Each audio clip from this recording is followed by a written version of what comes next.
Eh, Kita mulai dengan berdoa ya. Saya mohon izin untuk memimpin di dalam doa. Bapa di surga, sekali lagi kami bersyukur sore hari ini kembali kami mau bercakap-cakap bagaimana mengembangkan gereja ramah anak, dan bersyukur Ibu Grace boleh diberi kesehatan yang baik dan menolong kami kembali mendapatkan wawasan, mendapatkan pengetahuan, mendapatkan pengalaman, mendapatkan masukan bagaimana kami harus mendampingi anak-anak kami, anak-anak yang di gereja, bahkan siapapun anak-anak yang di sekitar kami menjadi anak-anak yang semakin bertumbuh, memiliki wawasan dan kemampuan sosial yang baik.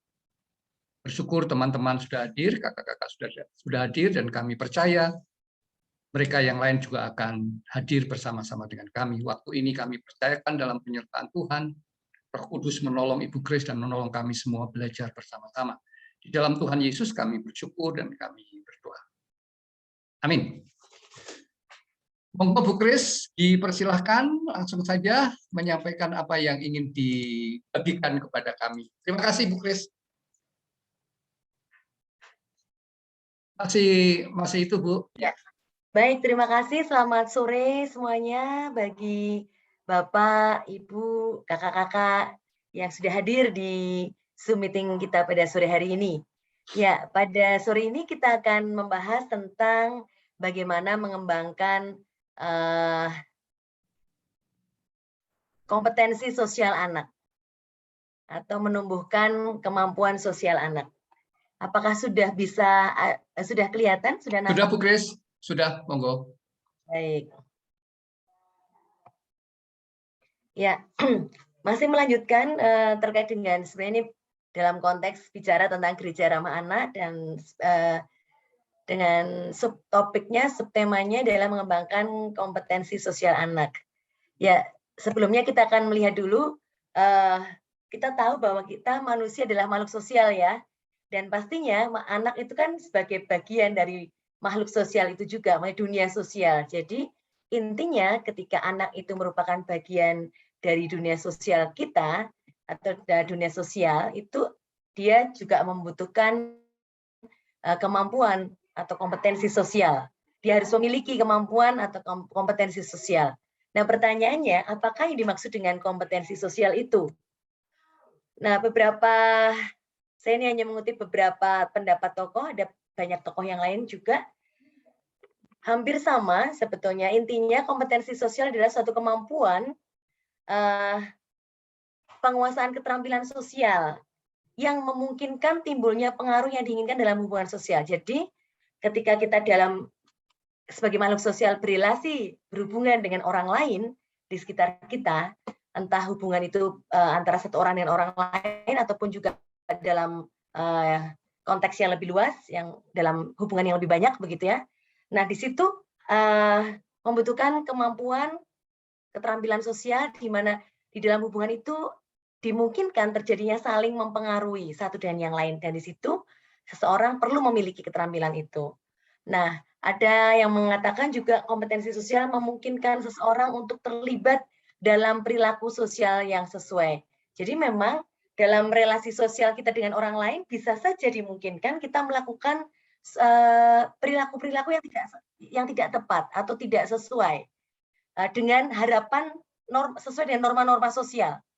Jadi misalnya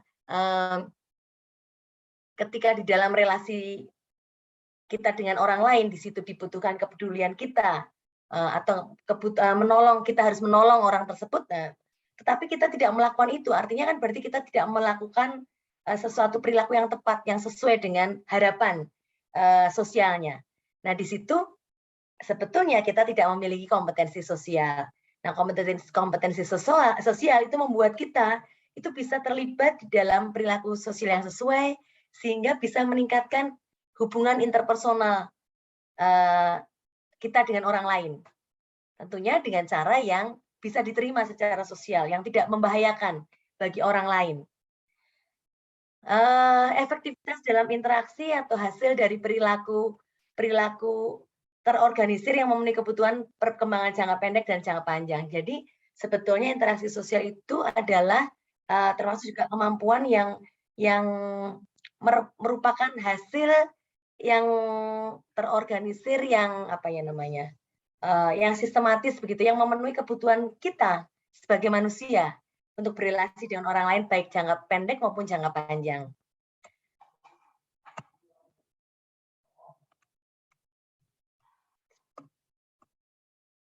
Ya, selain itu ada yang menyebutkan kompetensi sosial adalah kemampuan untuk mengambil perspektif orang lain tentang suatu situasi.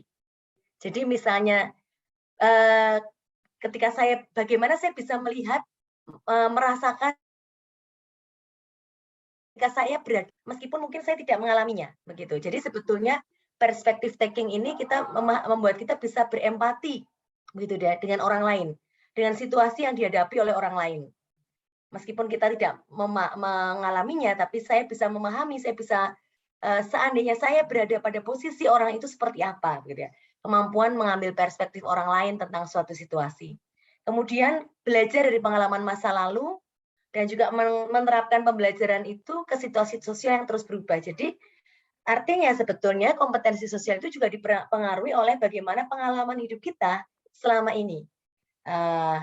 Sehingga itu bisa kemudian menjadi dikembangkan atau ditumbuhkan karena kita belajar dari pengalaman masa lalu kita. Pengalaman masa lalu itu bisa mendorong kita untuk bisa menerapkan pembelajaran tadi ke situasi sosial yang kita alami yang terus dengan membuat situasi sosial di sekolah, gitu ya, ataupun di tempat yang berbeda itu juga bisa membuat orang harus memiliki keterampilan untuk menghadapinya secara berbeda pula. Nah, termasuk juga dalam hal ini adalah anak, begitu ya. Nah, apa sih pentingnya kompetensi sosial itu bagi anak? Pentingnya kompetensi sosial bagi anak itu antara lain kompetensi sosial itu menjadi salah satu hal yang vital untuk kesiapan sekolah. Jadi seorang anak itu akan dikatakan siap sekolah kalau dia memiliki kompetensi sosial yang baik. Maksudnya sudah terlihat gitu ya. Jadi bukan hanya fokusnya pada diri sendiri, individu saja gitu, tapi dia bisa melihat dari perspektif orang lain gitu, bisa memiliki regulasi diri yang baik terkait dengan ketika berada pada situasi tertentu.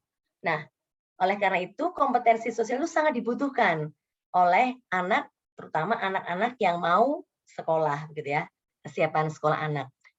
Anak yang punya kompetensi sosial itu akan cenderung lebih sukses, lebih berhasil dibandingkan teman sebayanya yang belum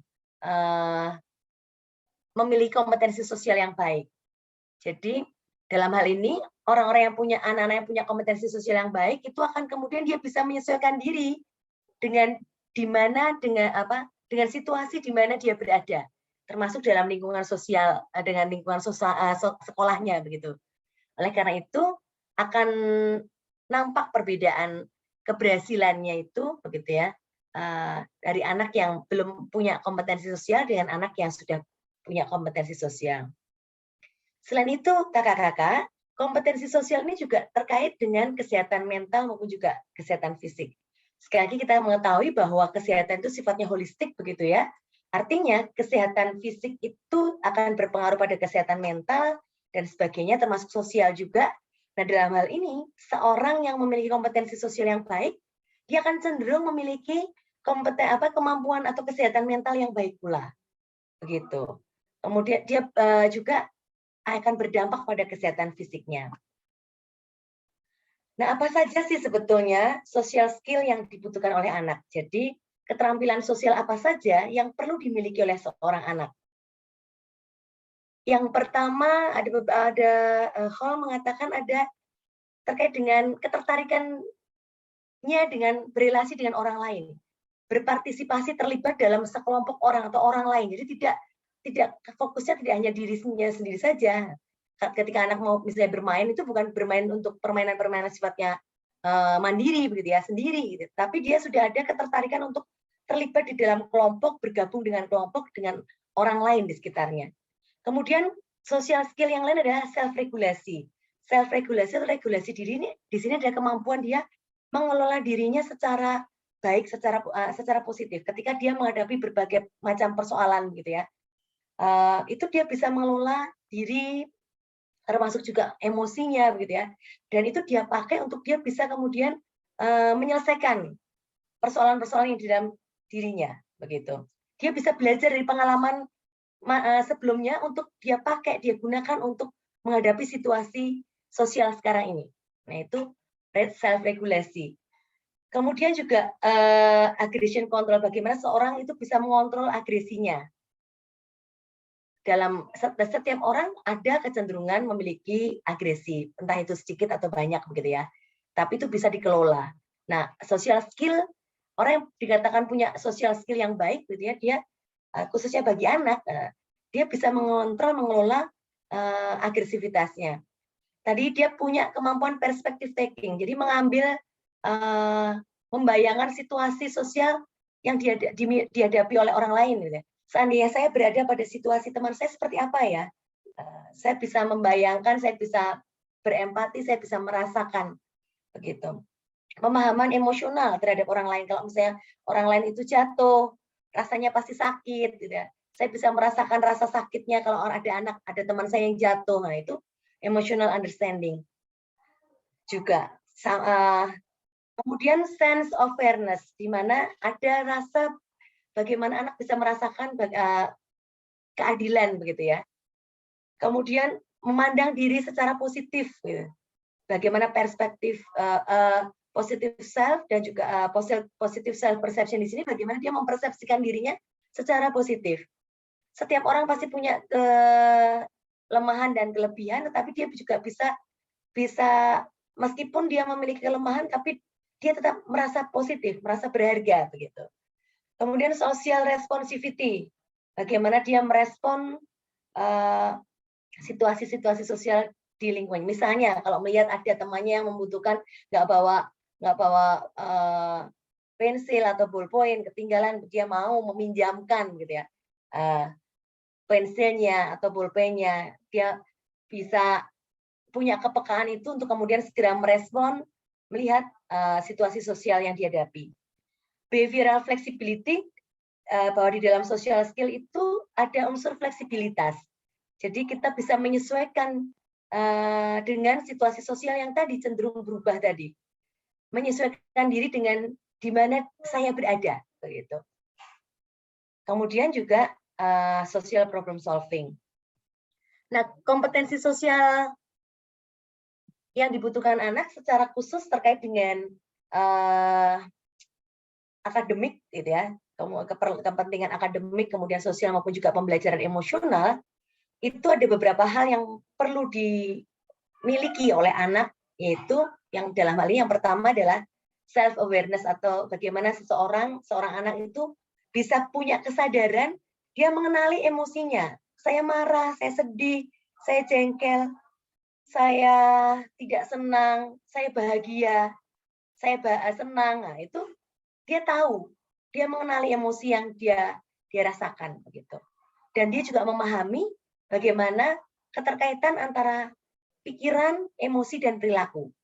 Jadi kalau misalnya saya berpikir misalnya jangan-jangan ya, atau berpikir negatif terhadap sesuatu hal gitu ya, itu akan berpengaruh pada emosinya menjadi tidak nyaman, tidak enak, dan nanti akan berpengaruh pada perilakunya. Dia bisa memahami keterkaitan antara pikiran, emosi maupun perilaku. Social skill yang lain self management. Tadi regulasi emosi gitu ya, bagaimana dia bisa mengelola emosinya, mengontrol emosinya, mengekspresikan emosi dengan tepat. Kalaupun misalnya marah, tapi marah yang seperti apa yang bisa diterima oleh lingkungan sosialnya, begitu. Tidak perlu lagi misalnya dengan gulung-gulung, guling-guling gitu ya, di depan mamahnya ataupun orang-orang di sekitarnya kalau dia misalnya meminta sesuatu hal. Nah, kalau itu artinya dia sudah bisa meregulasi emosinya. Meskipun dia tidak senang atau misalnya dia kecewa, tapi dia bisa ya nangis, tapi masih tetap bisa diterima oleh lingkungan sosialnya. Kemudian bukan hanya sekedar regulasi emosi, tapi termasuk bagaimana regulasi pikiran dan perilakunya. Kemudian juga kesadaran sosial, social awareness. Di sini tadi terkait dengan empati, terkait dengan perspective taking. Bagaimana saya jika berada pada situasi orang lain seperti apa gitu. Kemudian relationship skill, bagaimana keterampilan membangun relasi dengan orang lain, membangun relasi yang sehat, relasi yang misalnya membutuhkan orang lain tetapi tidak tergantung dengan orang lain gitu ya, masih bisa secara mandiri gitu. Kemudian juga responsible decision making, bagaimana membuat pilihan yang baik dalam berperilaku maupun berinteraksi. Nah, kakak-kakak, bapak ibu saudara, semuanya ini tidak terjadi ujuk-ujuk. Ujuk-ujuk itu apa? Tiba-tiba, otomatis. Semuanya itu perlu dilatih, bapak ibu. Jadi tidak berarti kita begitu lahir langsung punya keterampilan sosial seperti ini, kemampuan sosial. Tidak. Semuanya itu ada proses di mana anak perlu melatih diri dan juga orang tua perlu memfasilitasi dan juga mendorong, kemudian juga membantu mengembangkan anak untuk menumbuhkan tadi keterampilan sosialnya, kompetensi sosialnya tersebut.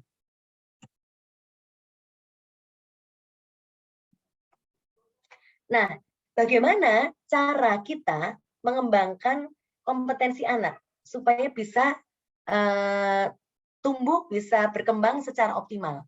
Karena saya tadi katakan bahwa kompetensi sosial itu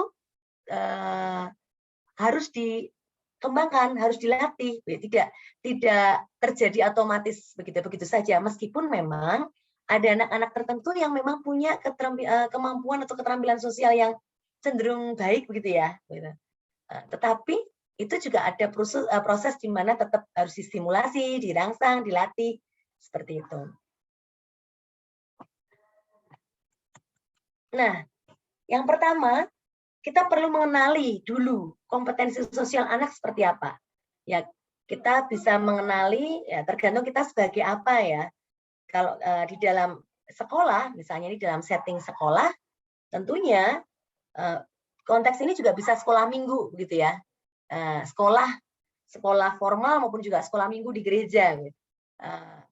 Sekolah minggu di gereja, guru-guru maupun staf ataupun juga dalam gereja bisa juga perlu mengamati anak, perlu peka begitu ya terhadap anak. Anak-anak kita, anak-anak sekolah minggu kita atau anak-anak didik kita itu bagaimana berinteraksinya dengan orang lain, khususnya teman-teman sebayanya. Misalnya apakah dia mau membangun relasi, bergaul, mau ngobrol, berkomunikasi gitu ya dengan teman-temannya, atau dia cenderung menyendiri gitu. Nggak mau apa namanya, nggak mau ngobrol, nggak mau ini apa namanya, bergabung dengan teman-teman, nggak mau terlibat di dalam aktivitas yang bersama begitu. Nah, kita perlu mengamati. Nah, bukan hanya sekolah saja, terutama dalam hal ini menurut saya adalah keluarga itu penting karena orang tua, saya berkali-kali mengatakan orang tua itu adalah yang paling bertanggung jawab terhadap kondisi anak begitu ya. Karena dia yang significant person bagi anak sebetulnya. Orang lain pertama kali yang dijumpai oleh anak adalah orang tuanya sebetulnya kan ya, yang dijumpai oleh anak, yang dilihat begitu. Nah, orang tua di sini perlu juga mengidentifikasi perilaku anak baik di rumah, di dalam rumah, maupun juga di luar rumah, termasuk aktivitas di sekolah ataupun misalnya di gereja ataupun di luar rumah begitu ya. Ini bukan di luar sekolah, di luar rumah maksudnya. Nah, kadang-kadang ada anak-anak yang berbeda. Di rumah itu cenderung misalnya kayaknya itu berani gitu ya, dia bisa aktif, bisa berbicara, berkomunikasi, ngobrol dengan ayahnya, ibunya atau kakak adiknya dengan ini sepertinya dia punya keterampilan yang baik gitu. Tapi ketika di sekolah ternyata kok berbeda. Bisa saja begitu. Bisa saja di sekolah kok dia diam, nggak mau ngobrol, nggak mau bergabung dengan teman-temannya. Atau mungkin sebaliknya, di sekolah dia bisa menunjukkan kemampuan sosialnya, bahkan kelihatan menonjol begitu. Tapi kalau di rumah kok diam aja. Nah, orang tua perlu peka, perlu melihat, mengidentifikasi. Nah, sebaiknya sih memang sama begitu ya, entah itu di rumah ataupun di sekolah, begitu, ataupun di luar rumah, ataupun juga termasuk di misalnya di sekolah minggu termasuk begitu. Nah, kita juga yang ketika anak-anak berrelasi dengan teman sebayanya, kita juga bisa ini apa namanya mengamati juga bagaimana mereka ketika bermain, bergaul, berrelasi itu seperti apa. Jadi di antara anak-anak sendiri kan sebetulnya mereka juga punya penilaian ya terhadap teman-temannya. Misalnya saya lebih senang berteman dengan si A. Saya nggak terlalu senang bermain dengan si B. Ada alasannya. Mengapa mereka lebih nyaman bermain dengan yang si C atau misalnya begitu. Nah, di sini kita sebagai orang tua ataupun juga pihak sekolah minggu ataupun bisa juga membuat rating atau sosiometri gitu ya, melihat mengamati anak-anak kita itu sebetulnya cenderung bergaul dengan siapa gitu. Dengan siapa, dan bahkan kita juga bisa bertanya kepada mereka, kenapa sih kamu lebih nyaman bergaul dengan A dibandingkan bergaul dengan B begitu ya. Nah, selain itu sebetulnya di antara mereka sendiri itu mereka juga saling memberikan penilaian. Ada sosiometri di antara mereka yang membuat mereka kemudian akhirnya terwujud dalam perilaku mau berinteraksi, mau terlibat lebih dekat dengan siapa begitu. Nah, secara khusus pada diri anak sendiri, anak perlu juga menceritakan, melaporkan tentang dirinya. Ya, siapa yang dilapori ya? Orang tua bisa bertanya ya dalam hal ini kepada anak ya. Ataupun mungkin guru sekolah minggu juga bisa bertanya kepada anak-anak. Anak-anak diminta untuk menceritakan, melaporkan bagaimana tentang dirinya. Apa yang dia pikirkan, apa yang dia rasakan, bagaimana pendapat mereka ketika melihat situasi sosial itu. Misalnya ada anak yang bertengkar gitu ya. Anak yang bertengkar, kemudian anak kita tidak terlibat di dalam pertengkaran. Nah, kita bisa bertanya kepada misalnya anak kita itu diam aja.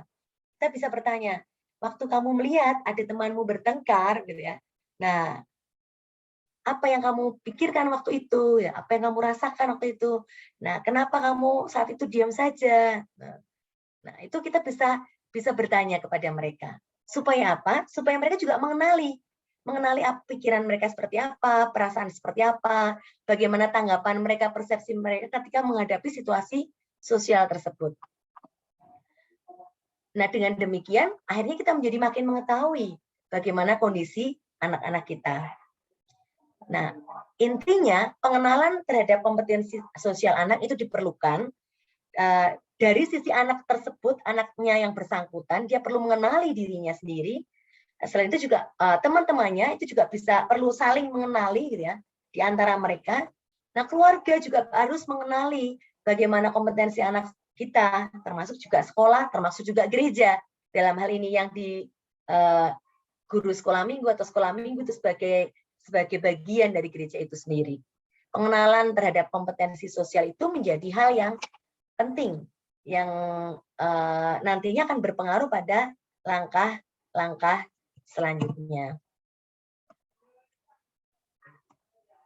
Nah, bagaimana kemudian cara mengembangkan kompetensi sosial anak? Setelah kita tadi mengetahui ya kompetensi sosial anak-anak kita itu seperti apa, nah apa yang perlu dilakukan, apa yang dapat dilakukan oleh orang-orang di sekitar anak, terutama orang dewasa di sekitarnya gitu ya, atau orang tuanya, atau tadi guru sekolah minggunya atau gurunya, supaya kompetensi anak bisa berkembang dengan optimal. Apa yang bisa kita lakukan untuk membantu mereka?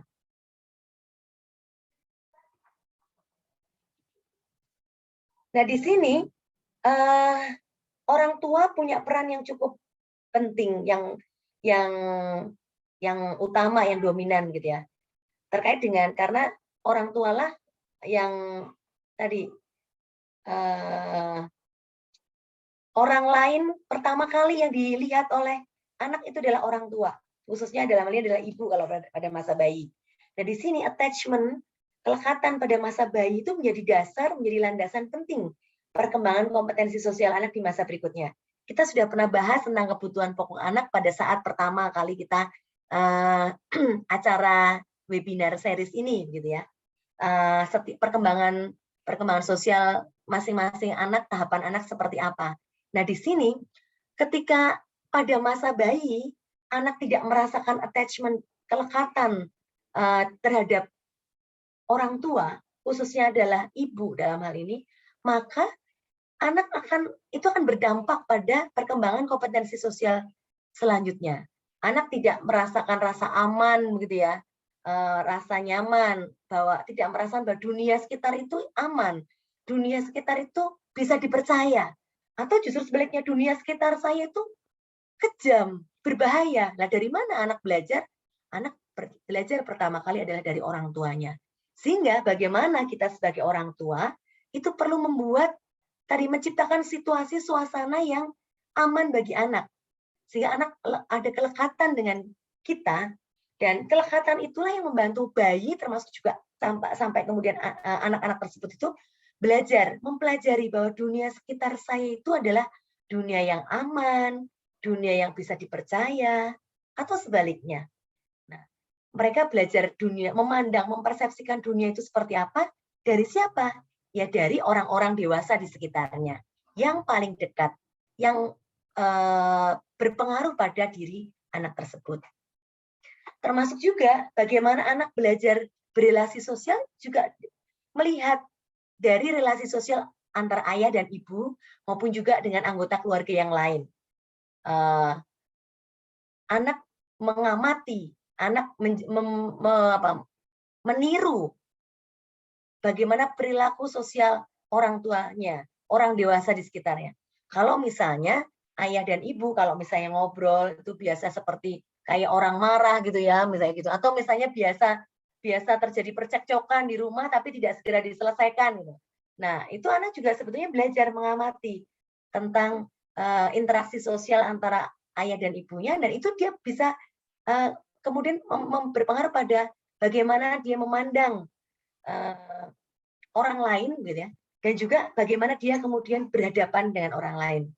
Anak belajar cara berinteraksi tadi dengan orang lain, termasuk juga dari anggota keluarga yang lain, misalnya di situ ada kakek, nenek, ataupun juga saudara-saudaranya, ya, kakak, adiknya, begitu. Anak belajar interaksi tersebut dari bagaimana contoh sehari-hari relasi antara ayah, ibu, maupun juga anggota keluarga yang lain. Sehingga di sini peran orang tua sebagai model itu menjadi hal yang penting, menjadi contoh nyata. Kemudian situasi sosial itu juga diperkenalkan orang tua kepada anak. Di situ orang tua memberikan kepada anak informasi tentang dunia sosialnya. Anak mengajarkan, kalau orang tua tidak mengajarkan anak untuk keluar dari rumah, misalnya berkenalan dengan tetangga, oh di luar rumah kita itu ada orang lain lagi loh nak, ada tetangga kita, tetangga depan rumah, tetangga belakang rumah, samping rumah, kita harus baik dengan mereka, mereka juga maksudnya saling membangun hubungan yang baik gitu ya. Nah, kalau tidak dikenalkan, tidak dicontohkan oleh orang tuanya, anak-anak juga tidak akan tahu. Kalau orang tuanya itu misalnya orang tua yang tidak pernah bertetangga, orang tua yang tidak pernah membangun relasi dengan orang lain, tidak pernah terlibat di dalam misalnya masyarakat, ya anak juga akan melihat, oh ternyata ya memang yang benar seperti itu ya, gitu. Nggak perlu kita berelasi dengan orang lain, nggak perlu kita ngobrol dengan tetangga, terlibat dalam kegiatan-kegiatan di luar rumah, begitu. Nah, termasuk sama halnya ketika orang tua tidak mengenalkan anaknya untuk ke gereja, untuk datang sekolah minggu, begitu, ya anak tidak akan tahu bahwa sekolah minggu itu perlu, gitu ya. Ke gereja itu perlu untuk membangun, bahkan mungkin sebaiknya melakukan, gitu ya, untuk membangun spiritualitas kita. Anak tidak akan tahu tentang itu. Nah, situasi-situasi sosial ini perlu dikenalkan oleh orang tua. Nah, kadang-kadang orang tua itu lupa atau mungkin menganggap bahwa nanti kan pasti akan belajar sendirilah. Tidak, kakak-kakak, bapak-bapak, ibu-ibu, dan saudara-saudara, kita sebagai orang tua perlu mengajarkan itu, mengenalkan situasi sosial seperti apa. Termasuk tadi situasi sosial misalnya yang bagaimana bertemu dengan orang yang berbeda dengan kita. Berbeda itu misalnya berbeda pikiran, berbeda jenis kelamin, berbeda suku, agama, ras.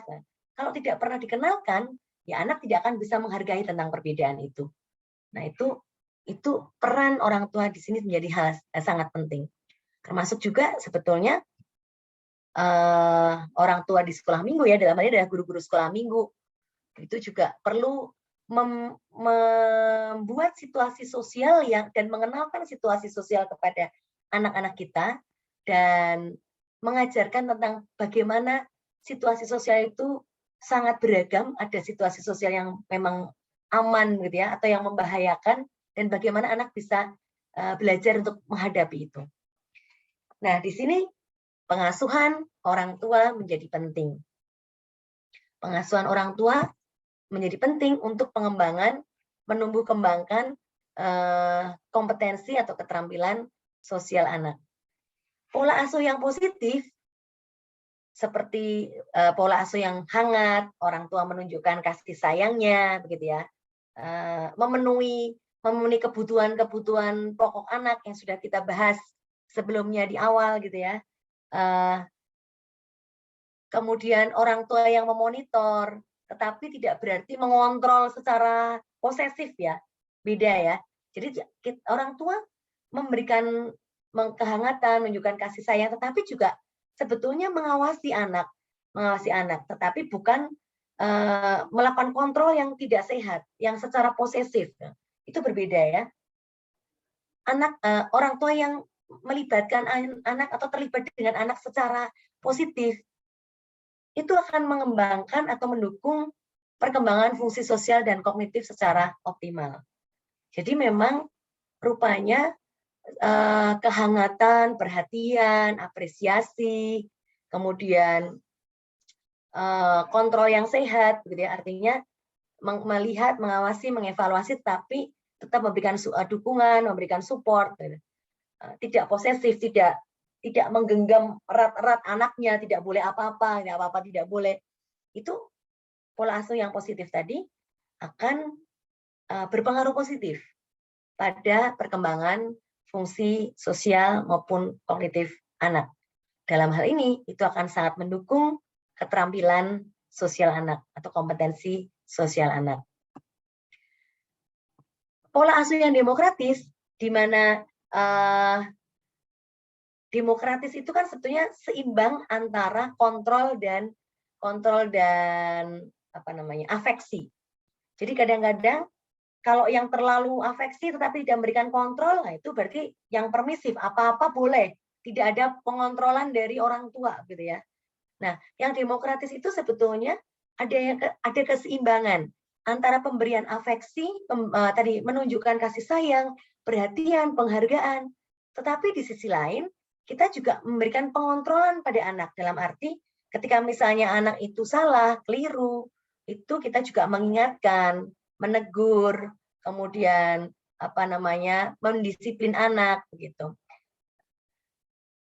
Pola asuh yang demokratis itu juga membuka ruang sarana anak boleh memberikan masukan, usulan, dan sebagainya, begitu, terhadap apa yang kesepakatan bersama yang ada di dalam keluarga. Nah, pola asuh demokratis ini akan berpengaruh positif pada kompetensi sosial anak. Jadi biasanya anak-anak yang diasuh di dalam keluarga yang tadi demokratis, ada keseimbangan antara fungsi afeksi dan pemberian afeksi dan fungsi kontrol dari orang tua. Nah, itu akan cenderung memiliki keterampilan interpersonal yang tinggi. Dia juga memiliki kemampuan untuk mengelola emosinya dengan lebih baik dibandingkan yang dari pola asuh yang otoriter ataupun juga yang permisif, begitu. Anak tersebut juga cenderung adaptif, bisa menyesuaikan diri dengan perubahan. Dia kalau misalnya ada tekanan, ada masalah sosial, terutama dari lingkungan teman sebayanya, dia bisa mengelola itu, mengatasi. Jadi orang tua perlu juga mengajarkan ketika anak-anak menghadapi persoalan-persoalan dengan teman sebayanya, jangan kita yang mengambil alih persoalan itu, tapi biarkan anak menyelesaikan persoalannya dengan caranya mereka dulu. Gitu. Kita awasi, ambil kita amati, begitu. Nah, supaya anak juga belajar bagaimana ketika menghadapi situasi sosial, permasalahan, terutama dengan peer group-nya, dia bisa mengatasinya, mengelolanya dengan baik. Anak-anak tersebut juga biasanya memiliki kontrol diri yang baik, dia juga punya kemampuan mendengarkan yang baik juga. Nah, ketika kemampuan mendengarkan itu kan juga artinya dia bisa melihat dari perspektif orang lain kan. Kita bisa melihat dari perspektif orang lain kalau kita juga mau mendengarkan orang itu, mau mengamati orang itu. Itu kan seperti itu. Nah, di sini makanya pola asuh yang sebaiknya dilakukan adalah tadi pola asuh yang demokratis dalam arti pemberian afeksi yang baik, pemberian tadi kehangatan, kasih sayang, tapi ada pengontrolan, ada monitoring kepada anak-anak kita. Nah, bagaimana mengembangkannya? Mengembangkannya kita dengan cara melatih keterampilan sosial anak. Kita bisa melatih secara orang tua bisa melakukan pelatihan ini, maksudnya melatih anak secara mandiri, maksudnya di rumah, tetapi juga misalnya guru-guru sekolah minggu juga bisa. Sekolah juga bisa memberikan pelatihan sosial. Tujuannya tentunya yang tadinya anak-anak yang masih belum memiliki keterampilan sosial tadi, kemudian dia bisa belajar, bisa memperlakukan temannya secara lebih positif, bisa berperilaku yang bisa diterima secara sosial, bisa berperilaku yang diterima oleh norma-norma sosial, norma-norma lingkungan di sekitarnya. Nah, keterampilan apa saja? Tadi sudah saya sampaikan ya, keterampilan sosial itu terkait dengan regulasi emosi, bagaimana mengatur, mengelola, mengontrol emosinya, gitu. Kemudian keterampilan bernegosiasi. Anak-anak juga sebetulnya sejak dari kecil sudah mulai bisa diajarkan untuk bernegosiasi. Kalau misalnya dia punya keinginan yang tidak selalu semua keinginan anak itu bisa terpenuhi kan ya. Nah, bagaimana dia bisa menegosiasikan itu, gitu ya. Akhirnya dia bisa mendapatkan yang tepat begitu. Kemudian kalau terjadi konflik dengan orang lain, pergesekan atau permasalahan dengan orang lain, benturan dengan orang lain, bagaimana cara mengatasinya, menyelesaikannya. Manajemen konflik ataupun resolusi konflik itu bagian dari social skill training. Ataupun juga tadi interpersonal problem solving, kalau misalnya masalahnya itu antara satu orang dengan seorang yang lain, gitu ya. Masalah interpersonal. Kalau ada tadi rebutan mainan gitu ya, itu kan antara satu orang dengan orang lain, antara si A dan si B, itu bisa dikatakan sebagai interpersonal problem membutuhkan interpersonal problem solving. Bagaimana anak bisa menyelesaikan masalah tersebut. Kadang-kadang orang tua justru yang turun tangan gitu ya, malah orang tua yang memarah-marahi anaknya, atau anak orang lain malah yang dimarahi gitu ya. Nah, itu juga sempat terjadi pengalaman adik saya begitu ya. Waktu adik saya kecil, dia bertengkar dengan temannya, dalam arti saat itu temannya itu mengira kalau bajunya rusak karena adik saya, padahal sebetulnya tidak begitu ya. Adik saya sudah berusaha menjelaskan itu terjadi pada saat umur 5 tahun gitu. Tapi rupanya temannya itu tidak terima, terus menangis, dia pulang ke rumah. Nah, kemudian ibunya yang kemudian datang ke rumah saya untuk mencari adik saya, dan dia marah-marah pada adik saya dan juga marah-marah pada mama saya. Tapi apa yang dilakukan oleh mama saya mengatakan, Bu, wong iki ini masalah anak dengan anak ya, biarkan itu diselesaikan oleh anak dengan anak. Kita nggak perlu ikut campur gitu ya. Ya kalau misalnya anak saya memang yang keliru ya, saya minta maaf. Nah itu mama saya cukup bijaksana, tidak ikut terlibat di dalam konflik tersebut dan membiarkan adik saya itu kemudian belajar untuk menyelesaikan masalah tersebut dan akhirnya bisa selesai. Ya, namanya anak kan biasanya tidak lama juga ya masalah konfliknya. Apalagi itu anak umur 5 tahun. Nah, kemudian juga keterampilan bagaimana dia berinteraksi di dalam kelompok. Dia di dalam kelompok itu pasti ada aturan kelompok, norma-norma kelompok yang harus disepakati, gitu ya, diikuti, aturan mainnya seperti apa. Nah, dia harus dia bisa menyesuaikan dengan aturan-aturan yang ada di dalam kelompok sehingga akhirnya bisa berinteraksi dengan baik dengan temannya. Termasuk juga perilaku prososial. Perilaku prososial itu perilaku menolong, kakak-kakak. Bagaimana perilaku sosial adalah perilaku, bahasa sederhananya adalah perilaku menolong. Perilaku memberikan kesejahteraan bagi orang lain, itu perilaku prososial. Bagaimana kita bisa menolong orang lain, membuat orang lain menjadi lebih sejahtera, lebih baik, lebih bahagia, itu adalah perilaku prososial. Itu juga perlu dilatih. Karena kalau tidak, bagaimana punya makanan, bekal gitu ya. Nah, temannya tidak membawa bekal. Setelah olahraga, sama-sama dia kelihatan kehausan dan kelaparan. Nah, gimana kita mengajarkan anak untuk berbagi bekal, membagi bekalnya kepada temannya, ya, supaya bisa bersama-sama makan. Akhirnya temannya juga merasakan menjadi lebih sejahtera ya, karena sudah tidak kelaparan lagi atau kehausan. Nah, itu contoh-contoh perilaku prososial, menolong, berbagi, membantu. Nah, itu juga perlu dilatih sejak dini, sejak kecil. Nah, bagaimana model melatihnya? Tentunya karena ini sosial kompetensi atau kompetensi sosial, keterampilan sosial, maka biasanya pelatihannya pun atau kita melatihnya pun yang mengajarkan anak untuk masuk di dalam kelompok sosial, terlibat di dalam kelompok sosial. Tidak bisa cuma dia dilatih sendiri di rumah secara mandiri. Nggak mungkin. Kalau di sekolah minggu ya berarti emang dibuat situasi pembelajaran yang melibatkan kelompok atau ada orang lain, gitu. Atau maksudnya pembelajaran berkelompok gitu.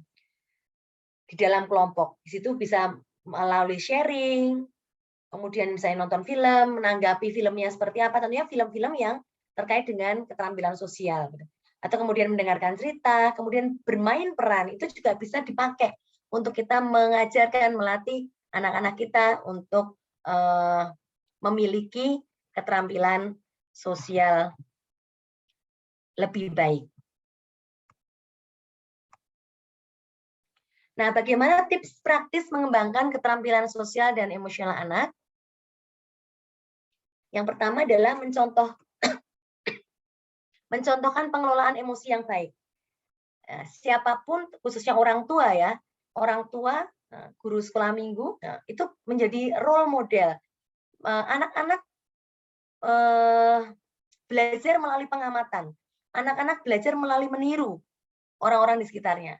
Sehingga kita sebagai orang tua, orang yang lebih dewasa daripada anak-anak, kita harus menunjukkan contohnya. Jadi tidak diajarkan hanya dengan kata-kata saja, tapi langsung dicontohkan secara perilaku.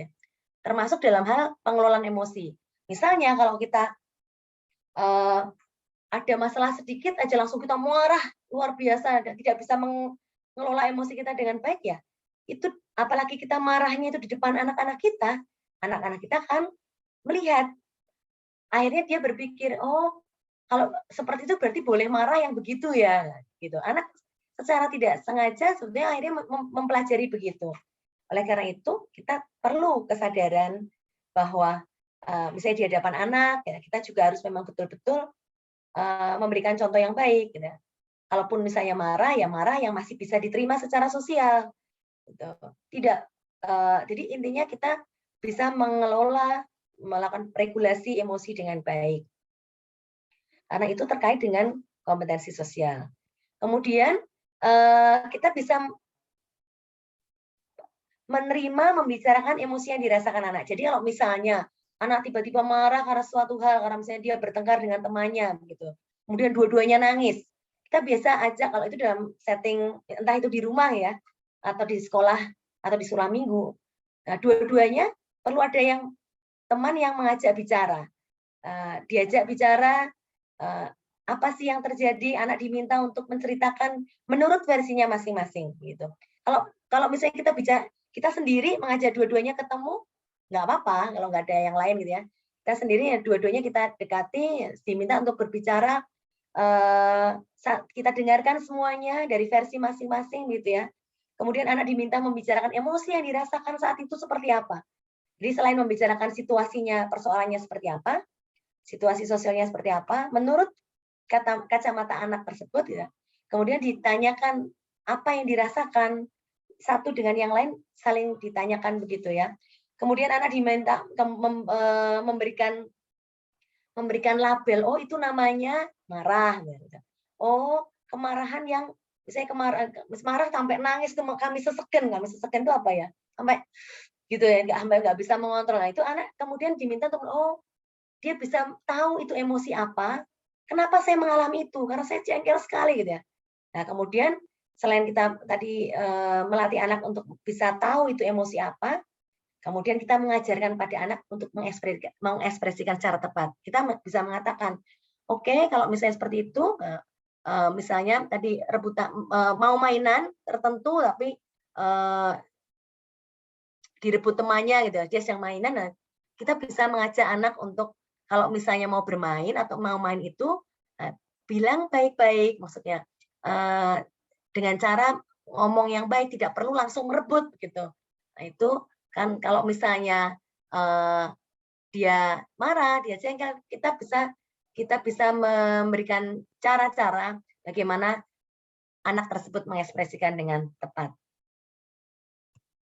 Kemudian yang berikutnya, kita bisa mengajak anak untuk membaca buku, ataupun tidak selalu buku ya sekarang. Kalau kita juga kita bisa menggunakan intinya informasi yang menggambarkan keterampilan sosial maupun emosional.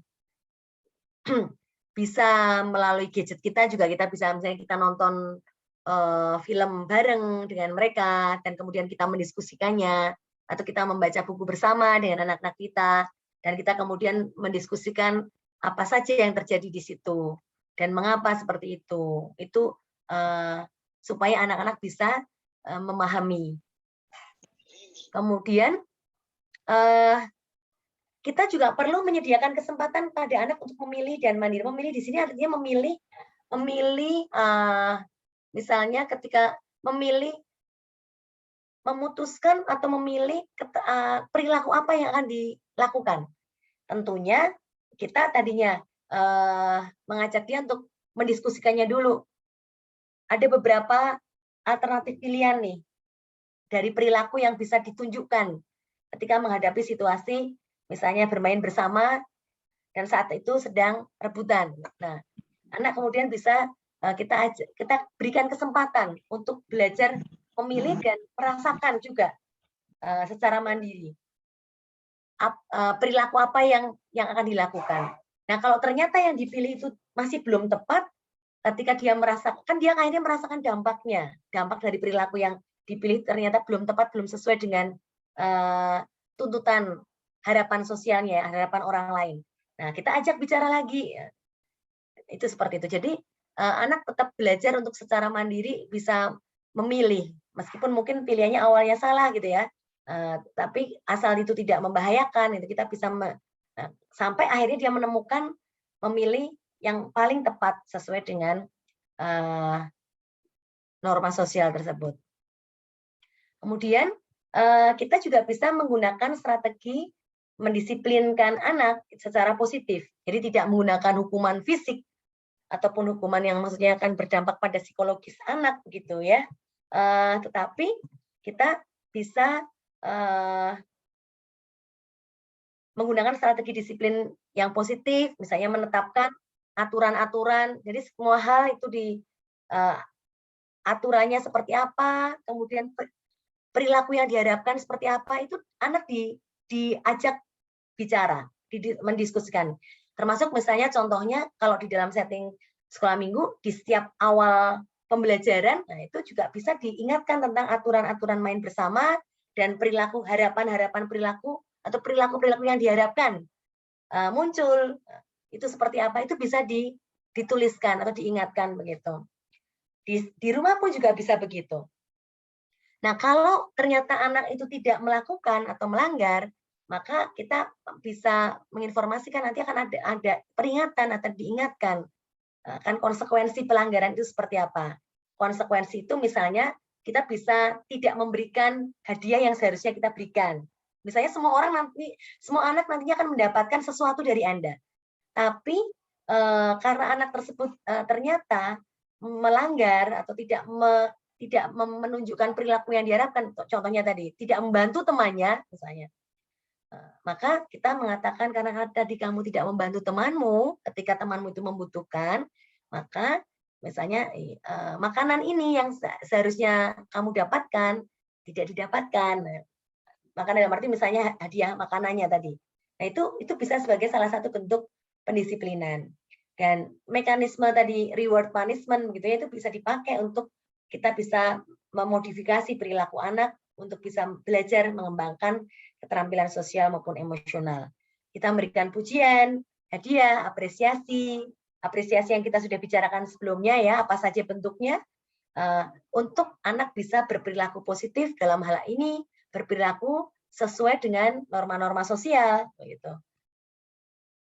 Sehingga dia bisa berelasi secara sosial dengan baik. Begitu. Nah, itu adalah tips praktis mengembangkan keterampilan sosial dan emosional anak. Nah, di sini bagaimana peran orang tua dalam memfasilitasi relasi sosial anak? Apa yang bisa dilakukan oleh orang tua? Yang pertama, orang tua harus mengenal siapa teman-teman anak-anaknya. Anaknya punya teman atau tidak? Jangan-jangan anak saya tidak punya teman sama sekali. Teman dekat. Gitu. Ada banyak temannya, tapi tidak ada satupun yang dekat. Dia tidak punya sahabat sama sekali. Kita juga perlu tahu. Jadi kita mengenal semua teman-teman anak kita. Kita mengenal orang tua dari teman anak-anak kita, gitu. Jadi relasi yang dibangun bukan hanya sekedar kita mengenal mengenal teman-teman anak kita, tapi kita juga perlu mengenal orang tua mereka. Dan kalau memungkinkan, kalau bisa malah justru kita membangun relasi juga dengan mereka, orang tua teman-teman anak kita, orang tua sahabat anak kita. Kemudian kita perlu mengetahui aktivitas anak kita, baik yang di rumah maupun juga saat di luar rumah seperti apa. Karena pengetahuan itu, kepekaan kita terhadap kemampuan sosial anak, itu akan menolong kita harus ngapain untuk selanjutnya. Gitu. Selain itu, kita perlu terlibat di dalam aktivitas anak. Nah, ini yang kadang-kadang susah. Apalagi sekarang orang tua itu banyak disibukkan pekerjaan ya. Kedua orang tua sibuk sama-sama bekerja. Bahkan kalau di kota-kota besar mungkin sampai malam gitu. Sehingga anak lebih banyak bersama dengan asisten rumah tangga ataupun mungkin malah justru bersama orang lain ataupun mungkin malah diserahkan sama gadgetnya. Padahal itu sebenarnya tidak tepat begitu ya. Nah, di sini orang tua perlu mengagikan waktu untuk punya waktu terlibat dengan aktivitas anak. Entah itu ngobrol, entah itu pada saat makan bersama, entah itu ketika anak sedang bermain bersama dengan mereka, gitu ya. Termasuk misalnya main gadget bersama, begitu ya. Misalnya begitu. Jadi keterlibatan dalam aktivitas anak itu menjadi hal yang juga penting. Kemudian kita perlu juga dalam tanda petik menyaring, memfilter pertemanan anak. Kalau kita melihat bahwa ada teman-teman anak kita yang nampaknya tidak cukup baik memberikan pengaruh yang baik pada anak-anak kita. Kita bisa membicarakan itu kepada anak kita bisa misalnya bertanya, kamu berteman dengan dia, pertemanannya ketemunya di mana, gitu ya. Kenapa kok kamu berteman dengan dia? Kamu tahu nggak apa yang dia lakukan? Nah, menurutmu seperti apa? Nah, itu bagian dari yang diskusi yang kita bicarakan dengan anak kita.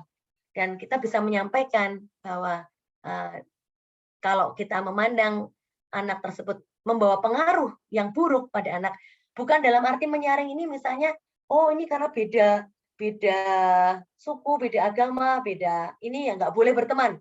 Bukan seperti itu, tetapi lebih ke menyaring pertemanan anak. Kalau kita tahu bahwa teman-teman anak kita itu adalah akan membawa dampak negatif bagi tumbuh kembang anak kita. Nah, kemudian kita juga perlu memberikan masukan kepada anak tentang relasinya tadi. Caranya gimana? Dari ngobrol lah gitu ya, dengan anak-anak kita.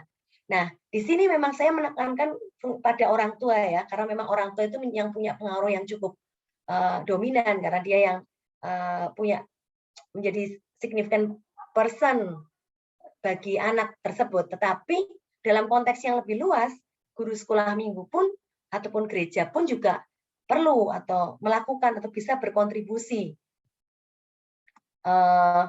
dengan memperhatikan, mengidentifikasi tadi bagaimana kemampuan anak-anak tersebut, kemampuan sosial anak tersebut, kemudian juga termasuk juga mengajarkan mereka untuk memiliki keterampilan sosial, ataupun juga membuat situasi sosial atau membuat lingkungan yang nyaman, yang aman, yang bisa dipercaya oleh anak untuk bisa tadi ketika anak itu merasa aman di lingkungan tersebut, merasa nyaman, merasa dipercaya, maka dia bisa akhirnya bisa secara nyaman membangun relasi dengan orang lain di tempat itu. Tapi biasanya kalau dia merasa tidak nyaman, merasa tidak aman, maka dia akan menarik diri, nggak mau berada di tempat tersebut. Nah, sebagai penutup, seperti tadi saya sampaikan, anak itu merupakan bagian dari dunia sosial, jadi kita juga perlu memperhatikan, menghargai, mengapresiasi, dan juga mengajarkan kepada anak untuk memiliki keterampilan sosial yang baik. Kenapa begitu? Karena anak itu membutuhkan keterampilan sosial yang baik. Keterampilan sosial itu menjadi hal yang penting. Secara khusus memang terkait dengan kesiapan sekolah anak. Yang lain, keterampilan sosial itu akan berpengaruh pada bagaimana kondisi emosional anak, kondisi mental anak, maupun juga kondisi fisik anak. Maupun juga kondisi spiritualitas anak. Nah, di sini orang tua ataupun juga orang lain di sekitar anak yang bisa memberikan pengaruh gitu ya pada anak tersebut, ini berperan penting di dalam pengembangan kompetensi sosial anak. Kita bisa berkontribusi dengan cara tadi seperti yang sudah saya sampaikan. Ya, saya kira seperti itu Pak Himawan yang bisa saya sampaikan. Nanti bisa dilanjutkan dengan diskusi dengan misalnya tanggapan ataupun juga cerita dari kakak-kakak tentang pengalamannya. Baik, terima kasih Ibu Kris untuk apa yang sudah disampaikan. Kakak-kakak, teman-teman, Bapak dan Ibu, ada beberapa hal yang sudah disampaikan oleh Ibu Kris. Satu, apa itu kompetensi sosial, dan diberi catatan anak yang punya kompetensi sosial yang baik, dia akan memiliki keberhasilan hidup yang lebih baik dibandingkan yang tidak punya kompetensi sosial. Beliau juga memaparkan pentingnya kompetensi sosial bagi anak. Lalu apa saja yang dimaksud dengan kompetensi sosial, kemudian bagaimana cara mengembangkan kompetensi sosial pada anak. Catatan yang sangat mendasar yang disampaikan oleh Ibu Kris adalah orang tua menjadi kunci keberhasilan kompetensi sosial anak. Oleh sebab itu peran orang tua sangat penting dalam membangun kompetensi sosial anak. Baik, itu beberapa catatan yang sudah disampaikan. Sekarang kakak-kakak, Bapak, Ibu, teman-teman, jika ingin bertanya, jika ingin memberikan tanggapan, jika ingin menyampaikan pengalamannya atau menyampaikan cerita-cerita tentang pengalamannya membangun kompetensi sosial anak, dipersilahkan. Boleh menuliskan dalam chat box atau mengangkat tangan supaya nanti saya bisa memberi kesempatan kepada kakak, Bapak, Ibu yang ingin bertanya atau ingin apa saja yang berkaitan dengan kompetensi sosial anak. Monggo. Ada yang ingin memulai memberikan respon, dipersilahkan. Nanti saya akan kirimkan bahan hari ini di chat box, nanti Bapak, Ibu, teman-teman, kakak-kakak boleh mengambilnya atau mendownloadnya. Yang sharing juga monggo, silakan. Boleh, ya mau sharing tentang apa saja yang berkaitan dengan kompetensi sosial anak. Monggo.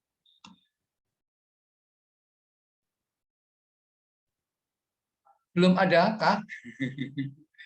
Ada yang mau cerita monggo loh ya. Ini tempatnya untuk kita berbagi pengalaman mengasihi anak, memiliki kemampuan kompetensi sosial yang baik gitu. Ya, Bu Hasti. Oh ya, Raise hand. Kak Hesti, monggo dipersilahkan jika ingin memberikan respon. Langsung aja Kak Hesti, nanti Ibu Kris langsung bisa memberikan respon. Terima kasih Pak, terima kasih Bu. Saya mau bertanya mengenai dengan kompetensi sosial sehubungan dengan aktivitas anak-anak di luar rumah. Saya yang besar ini Raka 7 tahun. Kami melihat sebenarnya banyak kemampuan dia yang bisa dikembangkan di luar sekolah. Jadi dia anak yang aktif, dia anak yang secara sosial di sekolah kami lihat dan di rumah dan juga di lingkungan rumah juga baik. Orang yang sebenarnya mudah untuk bergaul bersama teman-teman sebayanya ataupun yang lebih besar. Nah, dia sekarang punya aktivitas les berenang sama gimnasium olahraga gitu ya. Nah, dia bisa menikmati hari-harinya dia, aktivitas dia untuk 2 aktivitas di luar sekolah ini. Nah, tapi kami juga melihat bahwa dengan aktifnya dia secara fisik, dia tuh aktif banget, energik banget. Kita mencoba untuk siapa tahu dia tertarik judo, taekwondo, atau bela diri gitu ya. Jadi kami mengenalkan juga coba gitu. Di sini ada proof less-nya. Jadi seperti boleh ikut sekali gratis gitu. Nanti dilihat kalau misalnya anaknya tertarik, dia boleh ikut lagi atau mendaftar dan seterusnya. Juga kegiatan aktivitas seperti pramuka gitu. Karena dia suka tentang alam juga dan dia sering bertanya kalau masalah-masalah yang terjadi misalnya untuk camping, bikin api itu seperti apa ya? Nah, ini nanti begini, terus kalau ikat seperti ini kan nanti lepas lagi. Jadi saya ajarkan simpul-simpul gitu, beberapa simpul. Nah, ada ketertarikan seperti itu, dia juga tanya mengenai apa misalnya, luka perban gitu. Kenapa mesti seperti ini? Kenapa nggak diikat 1 kali aja? Ini kan jadi banyak perbannya. Banyak hal-hal kecil yang seperti itu. Jadi saya pikir, ya coba yuk ikut pramuka gitu. Tapi seringkali sampai sekarang dia menolak aktivitas-aktivitas ekstra ini. Dia ada tertarik, dia mau belajar, tapi begitu dia sadar, oh ini masuk ke satu lingkungan baru, ke satu klub gitu ya, organisasi atau satu kelompok baru gitu, dia merasa kurang nyaman. Tapi kalau misalnya kita ada ke acara yang banyak pameran berbagai macam stand gitu ya, dia tuh nggak ragu-ragu, "Oh, kok itu begitu ya? Sebentar sebentar Mama, aku mau tanya dulu ke sana." Nah, dia jalan sendiri ke stand itu dan dia bertanya gitu ke sana. Maksud saya melihat secara self confidence dia cukup gitu kalau dilihat sendiri seperti ini. Nah, apa ya kira-kira yang membuat dia kurang tertarik untuk masuk ke satu kelompok baru gitu, untuk aktivitas-aktivitas yang kami tawarkan ini? Apa benar-benar dia tidak tertarik, atau mungkin ada sesuatu yang masih missing gitu? Begitu Bu, pertanyaan saya. Terima kasih. Iya, terima kasih kembali Kak Hasti. Ya, kalau ingin tahu apa yang membuat anak tersebut, tadi namanya siapa Kak Hasti? Putra Raka. Raka. Raka Iya. itu kenapa kok tidak terlalu tertarik untuk memasuki kelompok yang baru yang ditawarkan begitu? Tentunya pasti kita bisa menanyakan kepada Raka. Apakah Kak Asi sudah menanyakan kepada Raka, mesti kenapa Kak kok kok agak-agak ragu-ragu atau kayaknya kurang tertarik gitu. Nah, kita perlu menanyakan kepada Raka. Dan memang intinya adalah bagaimana kita perlu anak menceritakan apa yang terjadi pada dirinya. Ketika dia tertarik atau tidak, berminat atau tidak, mau daftar atau tidak, itu kan sebenarnya berdasarkan evaluasi dia sebetulnya ya terhadap Iya. situasi sosial yang evaluasi anak tersebut seperti apa kan gitu kan. Kita cuma tahunya ya pokoknya saya nggak tertarik. Nah, kadang-kadang ada juga anak yang memang tidak mau bercerita secara langsung, secara terbuka. Nah, memang perlu pendekatan lebih lebih hati-hati atau pelan gitu.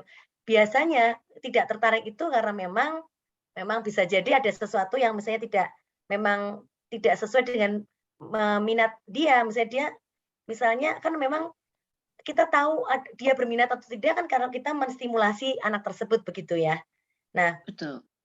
kalau belum ditunjukkan, belum distimulasi tapi dia sudah bilang tidak berminat, nah kita juga harus tanya, nah kan belum mencoba, belum lihat dulu, belum kenal dulu, kenapa sudah mengatakan tidak berminat? Kita bisa ajak bicara.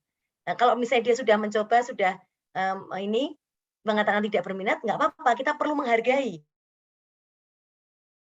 Anak boleh memilih apa yang dia ikuti atau tidak, tetapi kita perlu tahu dalam arti apa yang menjadi dasar. Apakah itu karena memang tidak ada sesuatu yang tidak nyaman dalam dirinya ketika menghadapi. Nah, yang tidak nyaman itu situasi sosial seperti apa ya? Itu yang kita perlu tahu, Ibu. Maka saya kira perlu ditanyakan. Nah, tadi Ibu menyampaikan sudah cukup banyak aktivitas yang diikuti begitu ya? Iya, ya selama ini sampai sekarang ini 2, yang hari Rabu gimnastik gitu ya, olahraga. Jadi dia memperkenalkan setiap 3 minggu itu, 3 minggu berturut-turut itu satu aktivitas, misalnya berlatih basket, 3 minggu kemudian berlatih hoki, 3 minggu kemudian gimnastik yang loncat jauh atau koprol atau semacam itu. Jadi tentang olahraga ini, dan satu lagi les berenang. Itu hari Minggu. Jadi 2 ini yang rutin sebenarnya. Bisa jadi juga kalau misalnya anak agak kelihatan ragu atau tidak, ini juga karena mungkin saja, saya tidak tahu ya, karena sudah cukup banyak yang sudah dia lakukan. Tapi prinsipnya sebetulnya kita tahu pasti apa yang menyebabkan dia tidak mau atau tidak mau ikut itu, kita bertanya. Nah, kalau misalnya yang penting adalah orang tua menstimulasi. Tadi yang dilakukan Kak Hesti sudah sangat baik, mengajarkan berbagai macam gitu ya, mengenalkan berbagai macam Iya. kegiatan yang baik itu yang terkait dengan kemampuan yang ada di sekolah gitu, tapi juga yang terkait dengan kompetensi sosial. Nah, itu sudah sangat baik. Nah, cuma kalau misalnya ternyata tadi ketika anak menolak, sebelum dia mencoba, kita perlu tanya, kenapa? Kecuali kalau kamu sudah mencoba. Jadi kita perlu tahu gitu. Nah, kalau sudah mencoba tidak mau, nah kita juga alasan tidak mau apa. Kalau misalnya alasannya mungkin tidak bisa diterima, maksudnya masih belum bisa, sebetulnya tidak bisa diterima secara ini ya, mungkin karena misalnya kalau kita tahu, kayaknya cuma malas aja, misalnya. Nah, kita perlu bertanya lebih lanjut, maksudnya mendorong dia untuk mau mencoba dan mau melakukannya, begitu. Saya kira mungkin itu, Kak Asti. Iya, Baik. kalau yang Yudo ini dia pernah bilang enggak, aku enggak mau aja gitu. Nah, tapi dia sudah mencoba. Nah, kalau yang pramuka dia enggak mau, aku enggak kenal orangnya.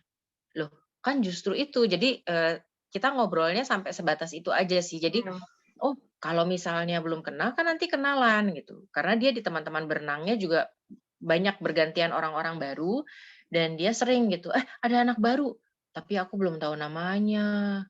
Nah, itu saya bilang, minggu depan tanya. Oh iya. Lalu minggu depan dia bilang sama saya, oh yang kemarin baru itu namanya ini gitu. Tapi ada anak baru lagi yang cerita papa mamanya, dia nggak ada papanya gitu. Nah yang ini aku belum tanya. Minggu depan aku tanya deh gitu.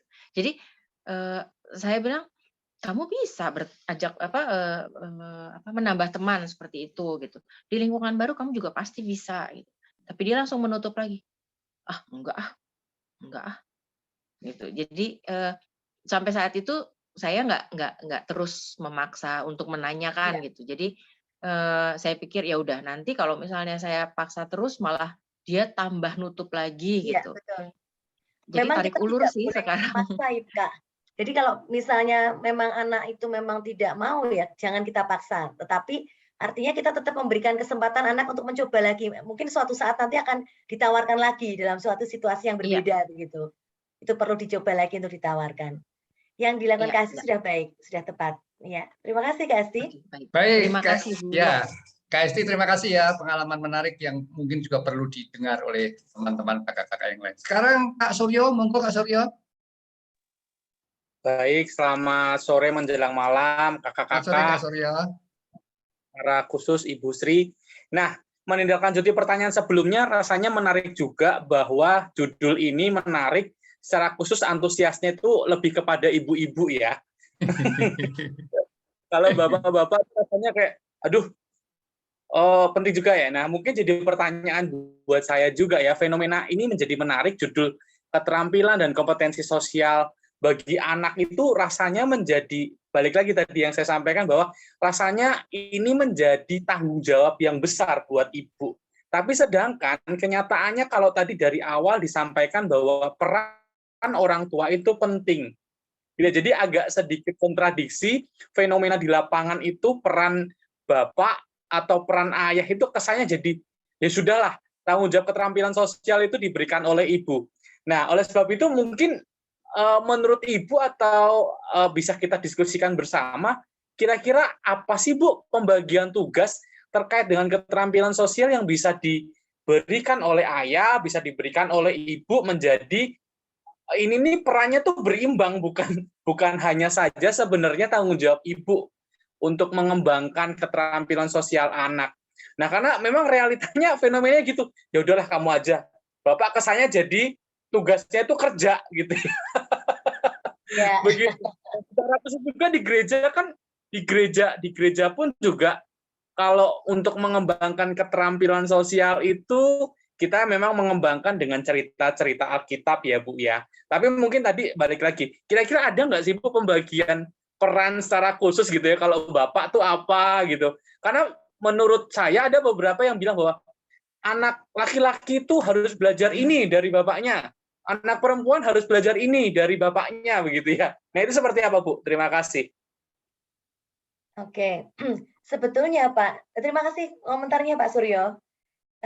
Sebetulnya bicara tentang pengasuhan anak itu tidak ada yang mengatakan bahwa itu tugas ibu. Cuma memang secara umum banyak orang memahami gitu ya. Ini mungkin terkait dengan pemahaman gender ya, budaya juga ya, memahami bahwa oh kalau bapak itu tugasnya kerja ya urusan domestik, urusan anak, urusan pengasuhan, apapun itu bentuknya, itu urusannya ibu gitu ya. Nah, itu yang sebetulnya selama ini saya sampaikan bahwa itu tidak tepat. Ketika berbagai kegiatan terkait dengan bicara tentang pengasuhan anak, saya selalu mengatakan bahwa di dalam pengasuhan anak itu tanggung jawab bersama, itu anak itu anak berdua kok gitu ya. Bukan anaknya ibu doang ya. Ibu kan enggak, kalau ibu saja, itu bukan anaknya ibu saja, bapak dan anaknya ibu. Jadi artinya bahwa sebetulnya perlu pemahaman, perlu kesadaran bahwa tanggung jawab di dalam pengasuhan atau tumbuh kembang anak itu tanggung jawab berdua, tanggung jawab ayah dan ibu, bukan hanya salah satu, bukan hanya pada ibu. Cuma memang tadi saya katakan ini karena kadang-kadang terkait dengan pemahaman gender, kemudian tadi ada unsur budaya yang patriarkal gitu ya, yang membuat seringkali urusan domestik tadi itu lebih banyak diserahkan pada ibu-ibu. Nah, justru saat ini menurut saya peran gereja itu juga perlu penting menyuarakan bahwa tanggung jawab ini bukan tanggung jawab salah satu, gitu ya. Entah ibu saja ataupun bapak saja, tetapi tanggung jawab bersama. Jadi ketika tadi Bapak bertanya, apakah ada pembagian untuk keterampilan sosial, mengembangkan keterampilan sosial anak, itu bagian yang apa, yang mana itu? Dalam hal ini tidak ada pembagiannya, Pak. Jadi baik orang tua ayah atau ibu, maksudnya ayah atau ibu itu dua-duanya perlu mengajarkan bagaimana anak bisa membangun relasi dengan orang lain dengan baik. Intinya sebetulnya membangun keterampilan sosial kan anak belajar dia bisa berrelasi dengan orang lain dengan baik ya. Bisa diterima, perilaku yang dilakukan oleh anak tersebut bisa diterima secara sosial begitu. Sesuai dengan norma-norma sosial. Nah, di sini yang ngajari siapa? Kedua-duanya. Tadi saya sampaikan bahwa anak juga belajar dari relasi orang tua, relasi ayah dan ibu, termasuk juga relasi orang tua terhadap anak-anaknya. Anak juga bisa belajar itu. Jadi saya kira entah itu tadi apa namanya terkait dengan menyiapkan, maksudnya tadi mengenalkan segala macam aktivitas di luar rumah, gitu. Kemudian mengenal teman-temannya. Yang perlu mengenal teman-temannya, teman-teman anak-anak kita bukan hanya ibu saja, tapi ayah pun juga perlu mengenal teman-teman anak kita, gitu kan tadi. Jadi saya kira itu yang perlu dipahami bersama bahwa tugas tanggung jawab pengasuhan anak termasuk bagaimana kita mengembangkan, melatih keterampilan sosial anak-anak kita itu adalah tugas bersama suami ataupun istri, bapak ataupun anak, begitu. Dan itu juga memang harus dilatih sejak kecil ya, malah diajarkan sejak kecil. Kalau misalnya orang tua yang kemudian membeda-bedakan, oh kalau di rumah tugas-tugas yang terkait dengan dapur itu urusan ibumu, kalau nanti yang bapak itu urusan yang lainnya. Nah, itu nanti anak juga akan belajar, punya pemahaman, oh berarti ada ini nih, ada yang dibedakan. Padahal sebetulnya tidak. Saya kira mungkin itu. Dan itu memang tidak mudah, tidak mudah. Itu tergantung kedua belah pihak, bagaimana ayah dan ibu, suami ataupun istri sepakat bersama. Tidak ada, termasuk pekerjaan domestik itu juga dikerjakan bersama. Itu menurut saya dan suami saya pun begitu. Jadi di rumah gitu ya, saya juga nanti ada pembagian tugas, siapa yang mencuci, siapa yang ini apa nyapu, ngepel, termasuk masak pun suami saya juga memasak. Gitu.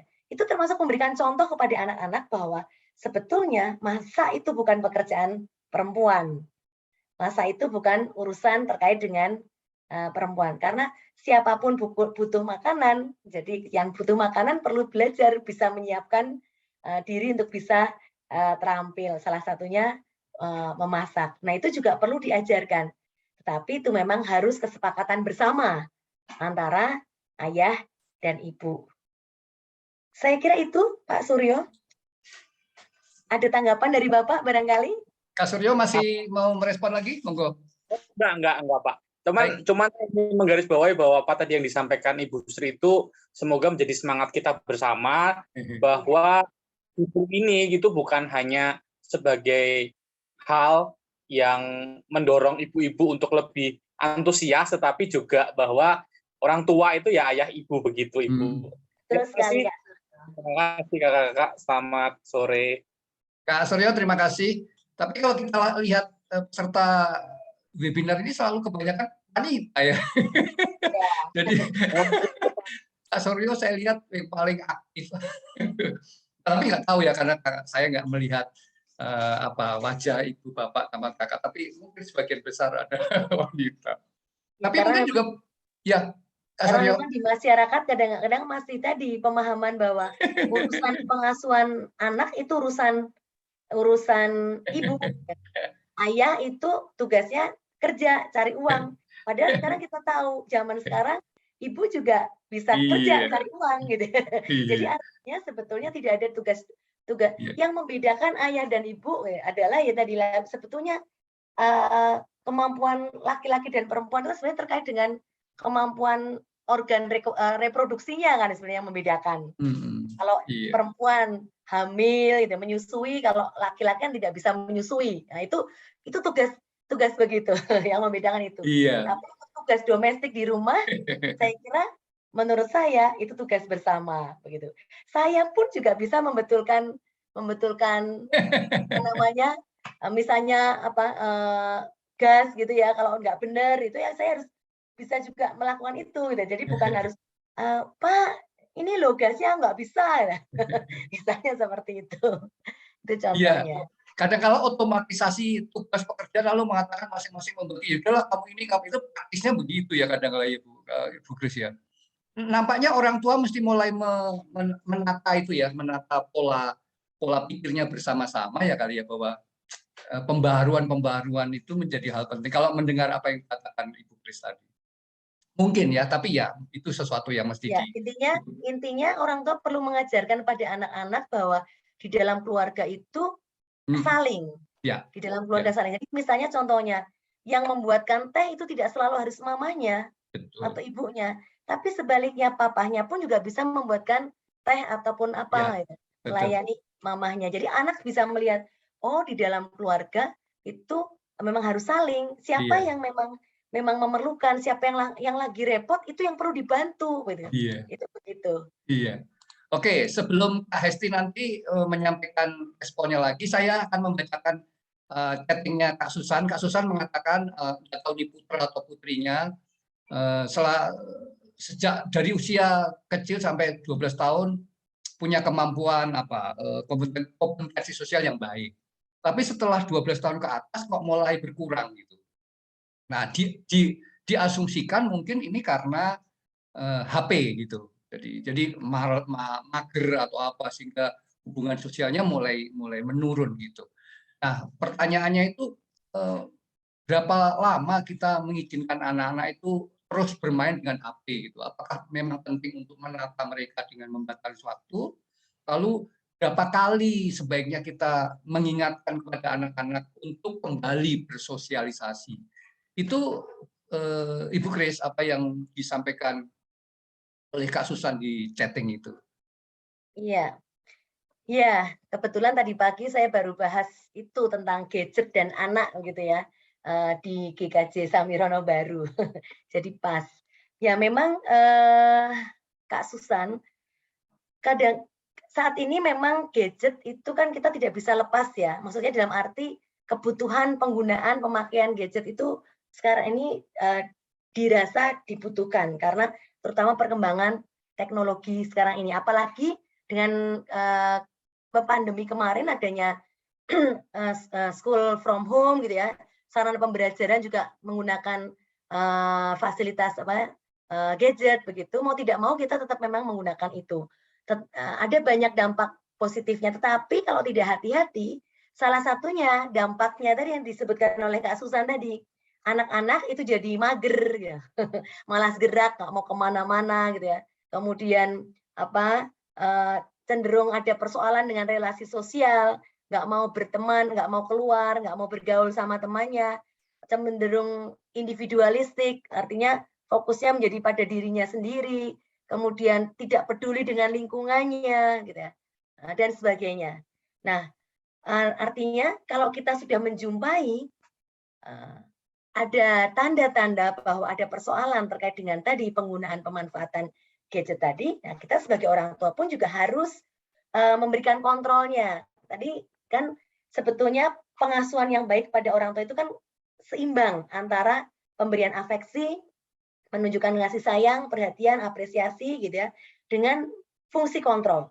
Orang tua itu punya fungsi kontrol. Jadi artinya orang tua perlu kalau ada sesuatu yang nggak pas ya harus diingatkan. Nah, dengan hal tersebut maka kalau kita melihat ada tanda-tanda, loh kok anak menjadi lebih memprioritaskan HP-nya dibanding misalnya kegiatan-kegiatan yang lain begitu.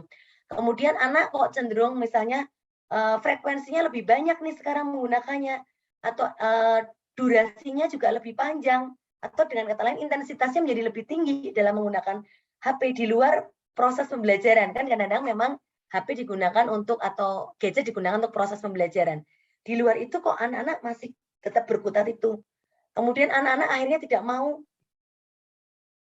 akhirnya tidak bisa mempunyai fungsi kontrol, dalam arti ya kalau tidak memegang HP rasanya itu ada yang hilang. Kalau HP-nya ketinggalan, gadgetnya ketinggalan itu kayak ada. Sudah dunia itu kayaknya sudah benar-benar ini berhenti.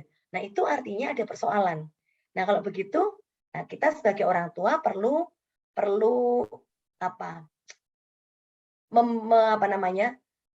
mengambil peran, dalam arti mengingatkan. Kita tanyakan kepada anak kita tadi, kenapa kok sekarang tidak maksudnya jarang keluar gitu ya, jarang lebih suka pakai HP-nya gitu dan sebagainya. Dan intinya kita ajak ngobrol dari hati ke hati dulu gitu ya. Dan kita juga perlu menyampaikan tentang tadi apa sih sebetulnya manfaat HP itu, dan juga manfaat negatifnya, termasuk bisa jadi termasuk sampai mungkin masalah fisik juga bisa saja dialami, misalnya matanya jadi sakit ataupun yang lain-lainnya. Nah, setelah itu tadi orang tua juga setelah mengajak ngobrol itu, kita juga sebagai orang tua perlu menghitung durasi, menghitung waktu yang digunakan oleh anak kita. Nah, caranya dari bagaimana? Ya tentunya kita harus mengamati, harus peka ya, harus mengamati anak kita menggunakan HP, pegangnya itu berapa menit nih, berapa jam nih. Nah, kita harus menghitung durasi penggunaan HP. Kalau berdasarkan ketentuan yang idealnya adalah anak-anak di bawah 1 tahun itu memang tidak diberikan gadget, anak-anak di bawah 1 tahun. Nah, untuk anak 2 sampai 5 tahun itu dimungkinkan menggunakan gadget begitu, karena gadget sebenarnya juga bisa dipakai untuk mengembangkan kemampuan berpikir, mengembangkan kreativitas gitu ya. Nah, dimungkinkan menggunakan gadget maksimum itu 2 jam sehari. 1 jam sehari untuk anak untuk 2 sampai 5 tahun. 2 sampai 5 tahun itu maksimum 1 jam sehari, maksimum di bawah pengawasan orang tua. Nah, di atas 6 tahun ke atas gitu ya, sampai tadi yang misalnya 12 tahun kan juga masih termasuk anak begitu ya. Nah, itu adalah 2 jam per hari, atau misalnya ada kesepakatan kalau hari-hari sekolah barangkali mungkin 1 jam di luar proses pembelajaran, tapi kalau pada saat liburan, berlibur gitu ya, itu anak-anak kita boleh menggunakan HP antara 2 sampai 3 jam. Nah, kesepakatan itu harus dilakukan bersama, termasuk kita juga sebagai orang tua. Jangan sampai kita juga istilahnya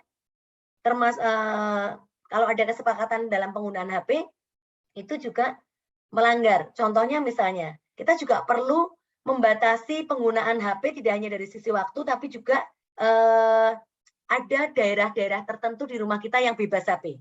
Misalnya contohnya di ruang makan. Kalau pada saat makan tidak boleh menggunakan HP, karena pada saat makan itulah kita ngobrol bersama dengan semuanya. Atau mungkin ruang tidur. Ruang tidur adalah daerah bebas HP. Jadi karena jadi ketika masuk ke dalam kamar tidur, HP-nya ditinggalkan, bisa di luar begitu, jangan dimasukkan. Jangan kemudian dikeloni ya, dikeloni, dipegang terus sampai tertidur. Nah, itu kesepakatan perlu dibuat dan dilakukan bersama. Nah, orang tua pun juga harus mencontohkan gitu. Nah, ketika tadi terkait dengan durasi penggunaan, maka anak perlu diingatkan, misalnya menggunakan alarm untuk, misalnya kalau alarmnya bunyi, berarti waktu penggunaan HP-nya, penggunaan gadgetnya itu sudah mentok, sudah cukup.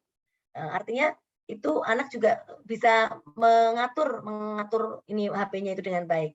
Nah, hal yang perlu dilakukan oleh orang tua sebetulnya, orang tua perlu memberikan, memfasilitasi, menstimulasi dengan kegiatan-kegiatan lain yang tidak menggunakan gadget begitu. Tidak menggunakan gadget. Misalnya contohnya kegiatan di luar gitu tadi, entah itu misalnya jogging atau mungkin tadi berolahraga atau tadi masak bareng dengan orang tuanya ataupun yang sifatnya sesuai dengan hobi anak. Jadi anak perlu diberikan kegiatan yang lainnya, bukan hanya kalau tidak ada kegiatan yang lain akhirnya ya memanfaatkan waktu luang hanya menggunakan HP-nya tadi begitu. Nah, jadi itu yang perlu dilakukan oleh orang tua supaya apa? Supaya anak juga belajar untuk berelasi dengan orang lain, supaya punya keterampilan sosial, begitu. Nah, yang paling penting adalah orang tua di sini sebagai model. Orang tua harus juga memberikan contoh. Ketika aturan kesepakatan sudah dibuat, itu juga berlaku buat orang tua gitu. Jangan, lo kan papa ini sedang ada urusan pekerjaan nih, gitu. Misalnya di ruang makan sudah ada kesepakatannya di ruang makan bebas HP, papanya atau mamanya malah sibuk ngutek HP. Nah, itu juga tidak memberikan contoh yang baik. Akhirnya anak tetap fokusnya pada HP.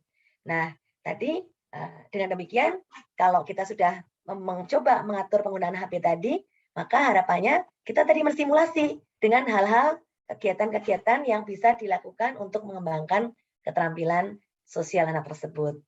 Saya kira mungkin itu, Pak Himawan.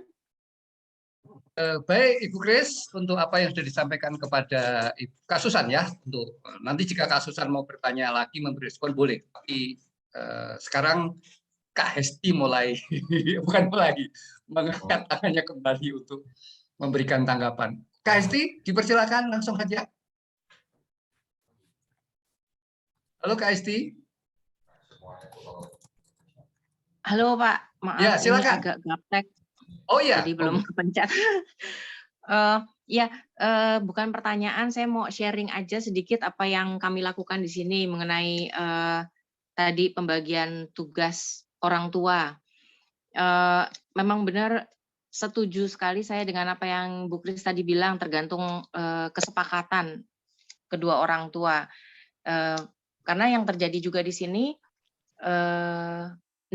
enggak sama persis apa dengan apa yang saya alami waktu saya tinggal di Indonesia. Ayah saya juga lebih yang urusan dalam luar negeri dan ibu saya yang dalam negeri gitu ya. Nah, tapi yang saya alami di sini karena ketertarikan dan kemampuan kami itu agak seperti beda-beda tipis tapi terbalik. Jadi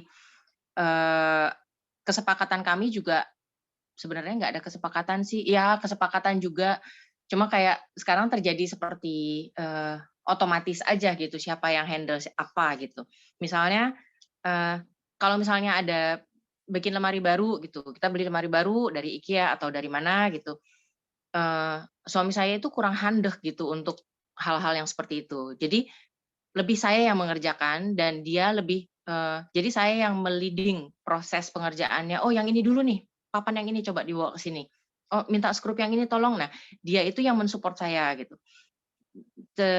Karena memang saya yang lebih handeh untuk ngelihat dari sisi ruang segala macam itu. Nah, kalau misalnya ada mainan rusak, dulu ayah saya yang selalu benerin gitu. Dipaku sininya, di skrup sininya, di lem sebelah sini segala macam. Nah, itu yang saya lakukan di sini gitu. Karena suami saya nggak handeh yang begitu-begitu untuk detail-detail seperti itu.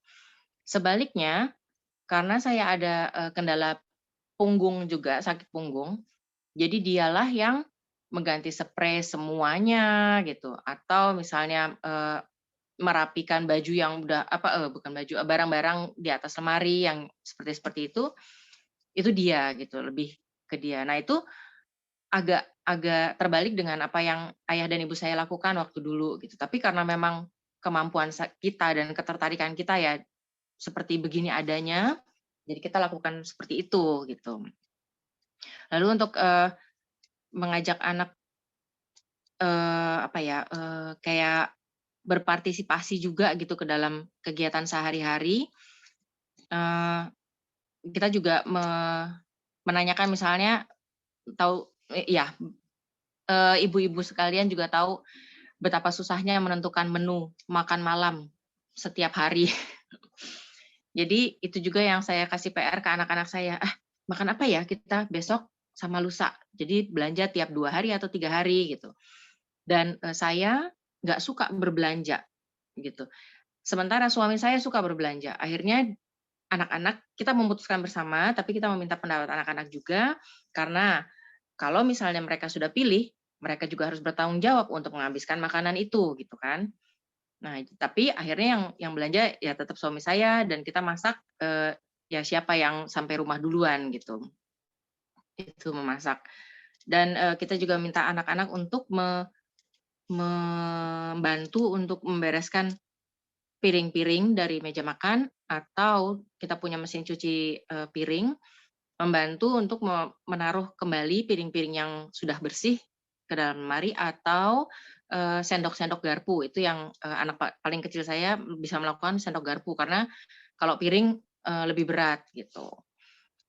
Sama ya puji Tuhan sampai sekarang bisa dihitung jari kami membereskan mainan mereka gitu. Jadi kita minta mereka juga, kan kamu yang main, kamu yang menikmati, kamu yang bikin berantakan karena semuanya dikeluarin untuk cari satu mainan.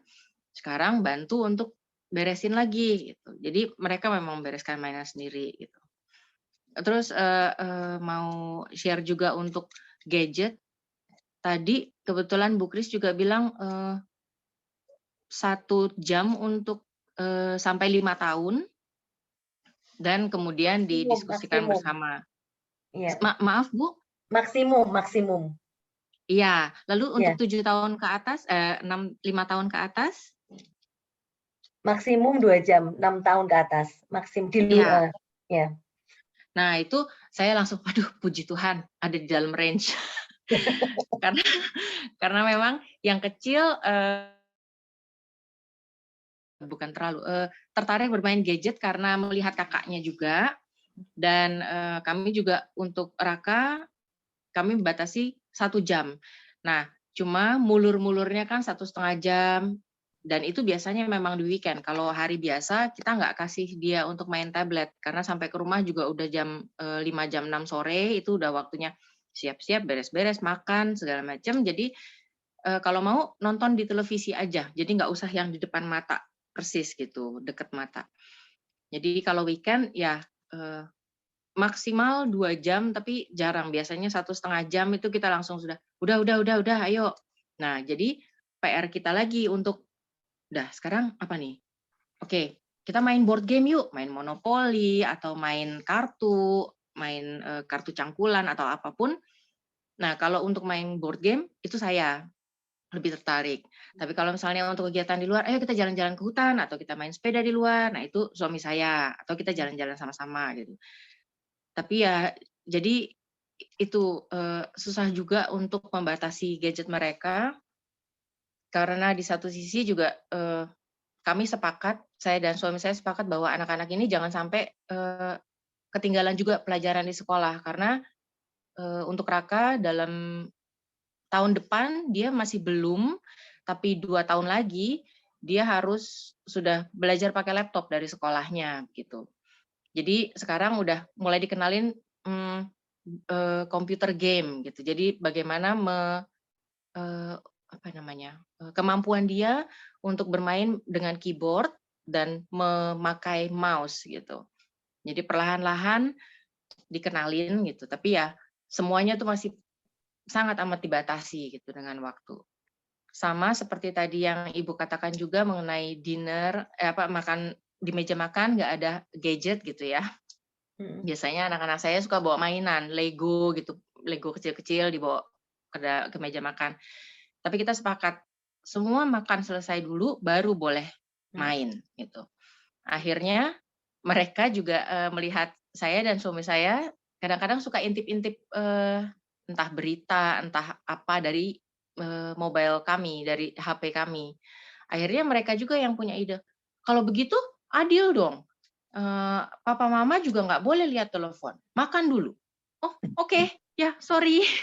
Akhirnya kami sepakat gitu. Jadi di meja makan nggak ada gadget, nggak ada mainan. Jadi ya seperti itu yang saya boleh share Bu, karena menarik juga nih, saya ikut bikin checklist gitu. Oh ini, oh ya masuk. Ini, oh ya masuk. Begitu. Demikian Bu sharing saya. Terima kasih. Ya, terima kasih Kak Esti sharingnya.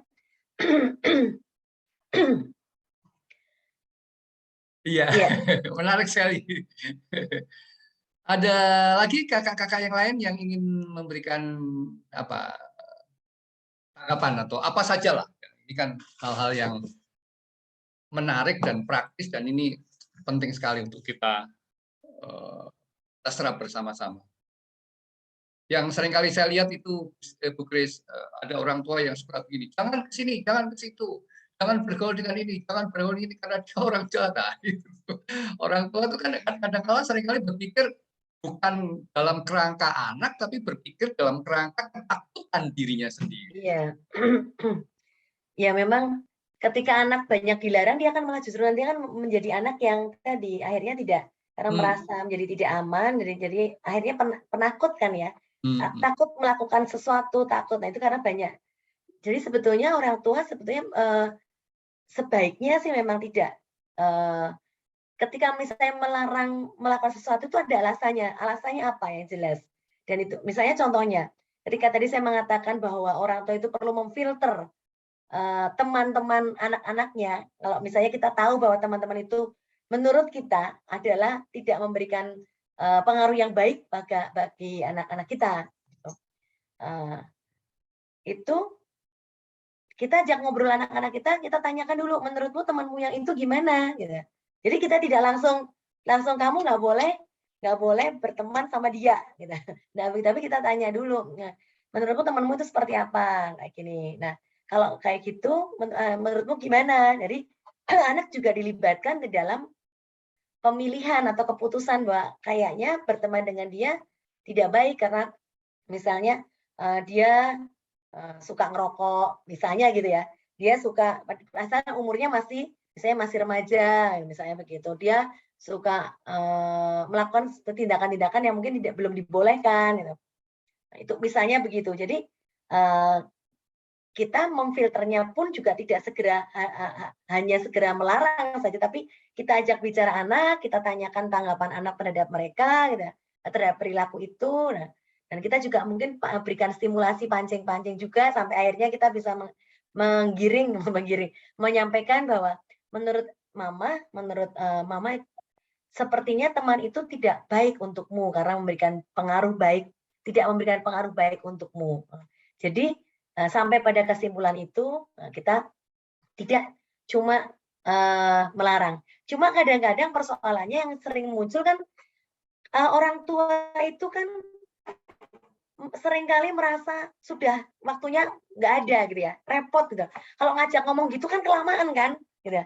Lebih enak langsung larang, pokoknya kamu harus gini, kalau enggak nanti orang tuanya marah gitu. Jadi tapi anak tidak tahu alasan dibalik pelarangan itu apa. Nah itu anak perlu belajar sebetulnya apa yang terjadi, apa yang ketika orang tua melarang, kayak begitu. Termasuk juga orang tua kadang-kadang tadi seperti yang dilakukan Bu Hasti, Kak Hasti, tidak semua orang tua tuh punya waktu ya. Banyak orang yang merasa, aduh nggak punya waktu nih untuk ngajak main, ngajak ngobrol, Nah, kalau seperti itu memang ya kita perlu memikirkan kembali. Maksudnya, oke, kita sibuk dengan pekerjaan kita, tetapi yang penting adalah kita kerja itu sebenarnya untuk siapa sih? Kita kan kerja juga untuk anak-anak kita. Jangan sampai pekerjaan kita itu betul-betul menyita waktu kita semuanya sampai kita melupakan tujuan kita bekerja untuk siapa. Maksudnya untuk keluarga, untuk anak-anak. Nah, karena kita juga tahu anak adalah tanggung jawab kita sendiri, bukan tanggung jawab asisten rumah tangga. Bukan tanggung jawab gadget ya, kita serahkan pada gadget, yang penting anak diem gitu ya. Kita bisa mengerjakan pekerjaan kita, tidak begitu. Nah, kalau kita memikirkan ulang kembali, Tuhan sudah memberikan anugerah karunia kepada kita anak. Tidak semua orang diberikan karunia anak. Ketika Tuhan sudah memberikan anugerah anak kepada kita, itu artinya dipercaya oleh Tuhan untuk bisa mengasuhnya. Dan kita juga harus bertanggung jawab terhadap kepercayaan Tuhan tadi. Dengan cara tadi, salah satunya kita ya tadi, memang betul-betul kita bertanggung jawab antara bapak dan ibu ya. Kedua-duanya bertanggung jawab terhadap pengasuhan anak. Termasuk tadi memberikan meluangkan waktu untuk ngobrol, untuk bicara dari hati ke hati, untuk memberikan berkegiatan bersama dengan mereka. Nah, yang seringkali sekarang ini pada zaman ini kayaknya itu menjadi tantangan berat bagi banyak keluarga. Begitu. Baik, Bu Kris, terima kasih. Masihkah ada kakak-kakak, teman-teman, Bapak Ibu yang Bu ingin Sri, Pak, boleh sharing? bertanya, Pak? Siapa? Dengan siapa saya? Halo? Ya, Ya, boleh bertanya? dari siapa Ibu? Suyanti, Pak. Oh, Suyanti, monggo, Bu Suyanti. Suyanti. Suyanti. Dari Kak itu ya, Suyanti. perniagaan Ya. ya. Monggo, langsung Ya, Kak tapi Suyanti. mengenai tentang sekolah minggu boleh ya, Pak ya? Lo boleh, monggo. Boleh. Itu Bu Sri, terkadang kami di dalam sekolah minggu itu sering mengalami kesulitan antara kelas madya akan beralih ke komisi remaja. Nah, di situ terkadang yang komisi anak-anak yang di madya itu yang SMP 1, kan kalau ke SMP 2 dia harus masuk remaja, itu perbedaan sosialnya kan berbeda tuh Bu, kelompok-kelompoknya. Nah, itu terkadang tuh kami mengalami kesulitan, akhirnya anak sekolah minggu kami hilang di komisi remaja karena mereka tidak mau masuk ke dalam sosial komisi remaja itu.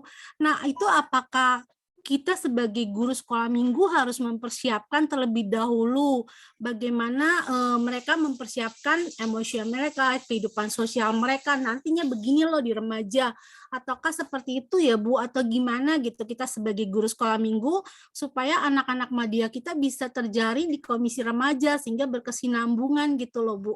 Jadi anak-anak nggak hilang, kita udah bina dari kecil sampai madya, tiba-tiba di remaja hilang, terputus, nggak terbina gitu. Tapi sebagian besar tuh anak-anak madya nggak terjaring di komisi remaja gitu. Akhirnya mereka pindah kemana-mana gitu. Demikian sih Bu Sri, apa yang harus kami lakukan ya Bu? Ya, terima kasih. Ya. Ya, baik. Biasanya ini anak tidak mau atau tidak suka atau tidak masuk bergabung dengan misalnya komisi remaja gitu, itu pasti kan ada alasannya ya. Nah, kita perlu tahu dulu gitu kenapa. Nah, kadang-kadang kita juga harus mengevaluasi diri juga model di komisi remaja itu seperti apa. Karena kita tahu kemarin di tahap perkembangan remaja itu kan bahwa teman sebaya itu menjadi hal yang penting buat mereka begitu ya. Dan juga termasuk model-model ibadahnya, model persekutuannya dan sebagainya itu juga sebetulnya perlu menyesuaikan dengan karakteristik usia remaja itu. Nah, ini memang perlu juga kerjasama dengan pihak dalam arti orang tua ya. Maksudnya ketika tadi perubahan perpindahan tadi perlu berkomunikasi dengan orang tua supaya orang tua juga mendorong anak-anaknya untuk ikut masuk ke komisi remajanya. Kemudian komisi remaja juga perlu melihat ke dalam diri sebetulnya model komisi remaja di tempat, maksudnya di gereja tersebut seperti apa. Apakah menjadi tempat yang nyaman buat teman-teman anak-anak remaja itu untuk bergaul, karena bagaimanapun orang kalau misalnya datang ke suatu tempat itu dia akan merasa nyaman, merasa diterima, merasa ini ada sahabat-sahabat di sana, temannya banyak. Itu biasanya kan menjadi suasana seperti di rumah gitu ya. Jadi enak, nyaman, dia kan mau begitu untuk. Tapi kalau misalnya ada sesuatu ketidaknyamanan ya biasanya apalagi sekarang ini banyak pilihan ya. Nggak usah datangin karena juga sekarang di Zoom aja, di YouTube aja ada banyak persekutuan remaja juga yang lain gitu. Misalnya gitu. Jadi karena ada banyak pilihan, nah jadi anak-anak bisa kemudian memilih tidak datang. Jadi memang perlu kerja sama dengan orang tua, kemudian juga selain tadi menyiapkan dari sisi yang dari anaknya tadi ya, kita juga bisa mendorong, memotivasi mereka untuk datang. Juga kita menyiapkan dari sisi persekutuannya itu memang persekutuan yang memang sesuai menjawab kebutuhan remaja gitu ya.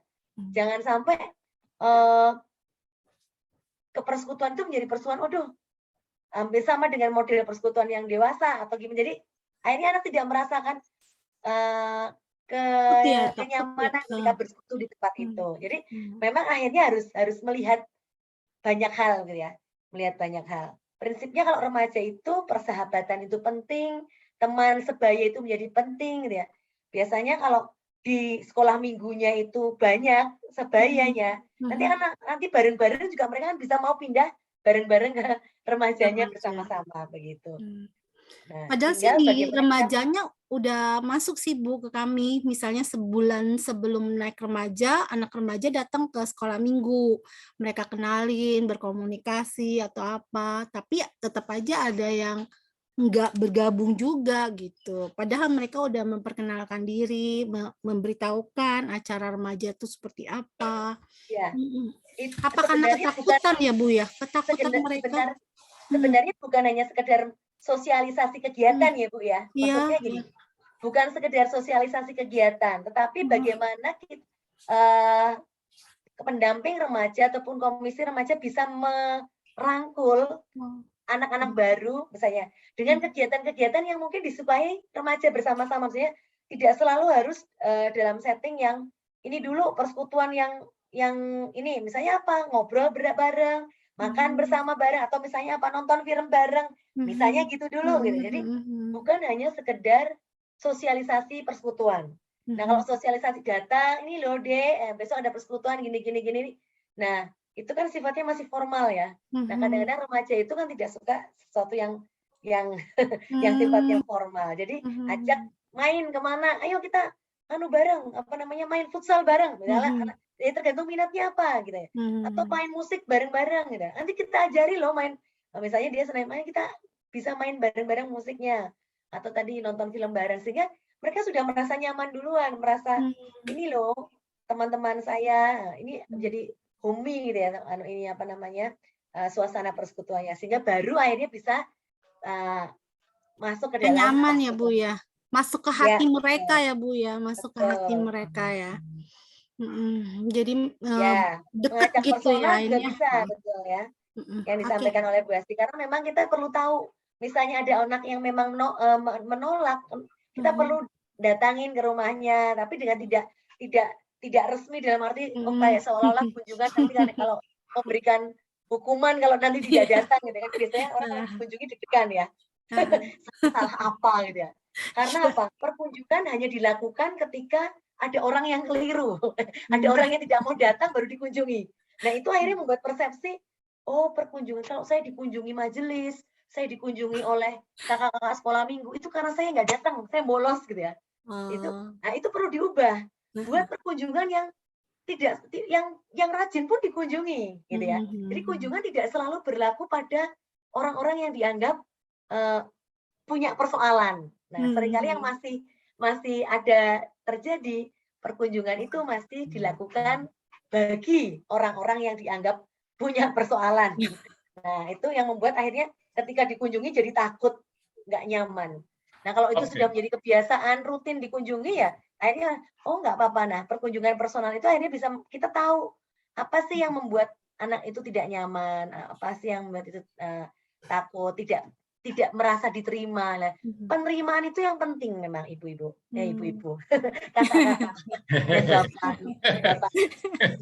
Iya, makasih Bu Sri. Makasih. Ya, mengutamakan membangun situasi sosial lebih penting daripada sekedar menginformasikan kegiatan-kegiatan formal kali ya.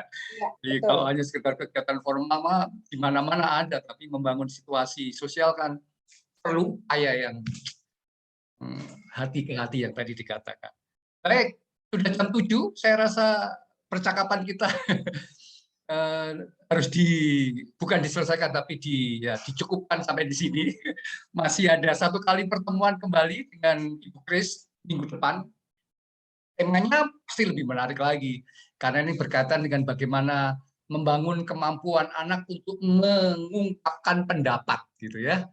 Dan ini pasti banyak pergumulan karena seringkali kalau dalam sekolah minggu jangan ngomong, diam aja. Mau ngomong sedikit aja, kan kami kakak lagi ngajar gitu, nggak boleh ngomong. Kan masih kecil nggak boleh ngomong. Pasti banyak hal nanti Ibu Kris akan menolong kita. Ibu Grace, sekali lagi terima kasih ya sudah memberikan wawasan yang sangat dalam dan luas buat kakak-kakak.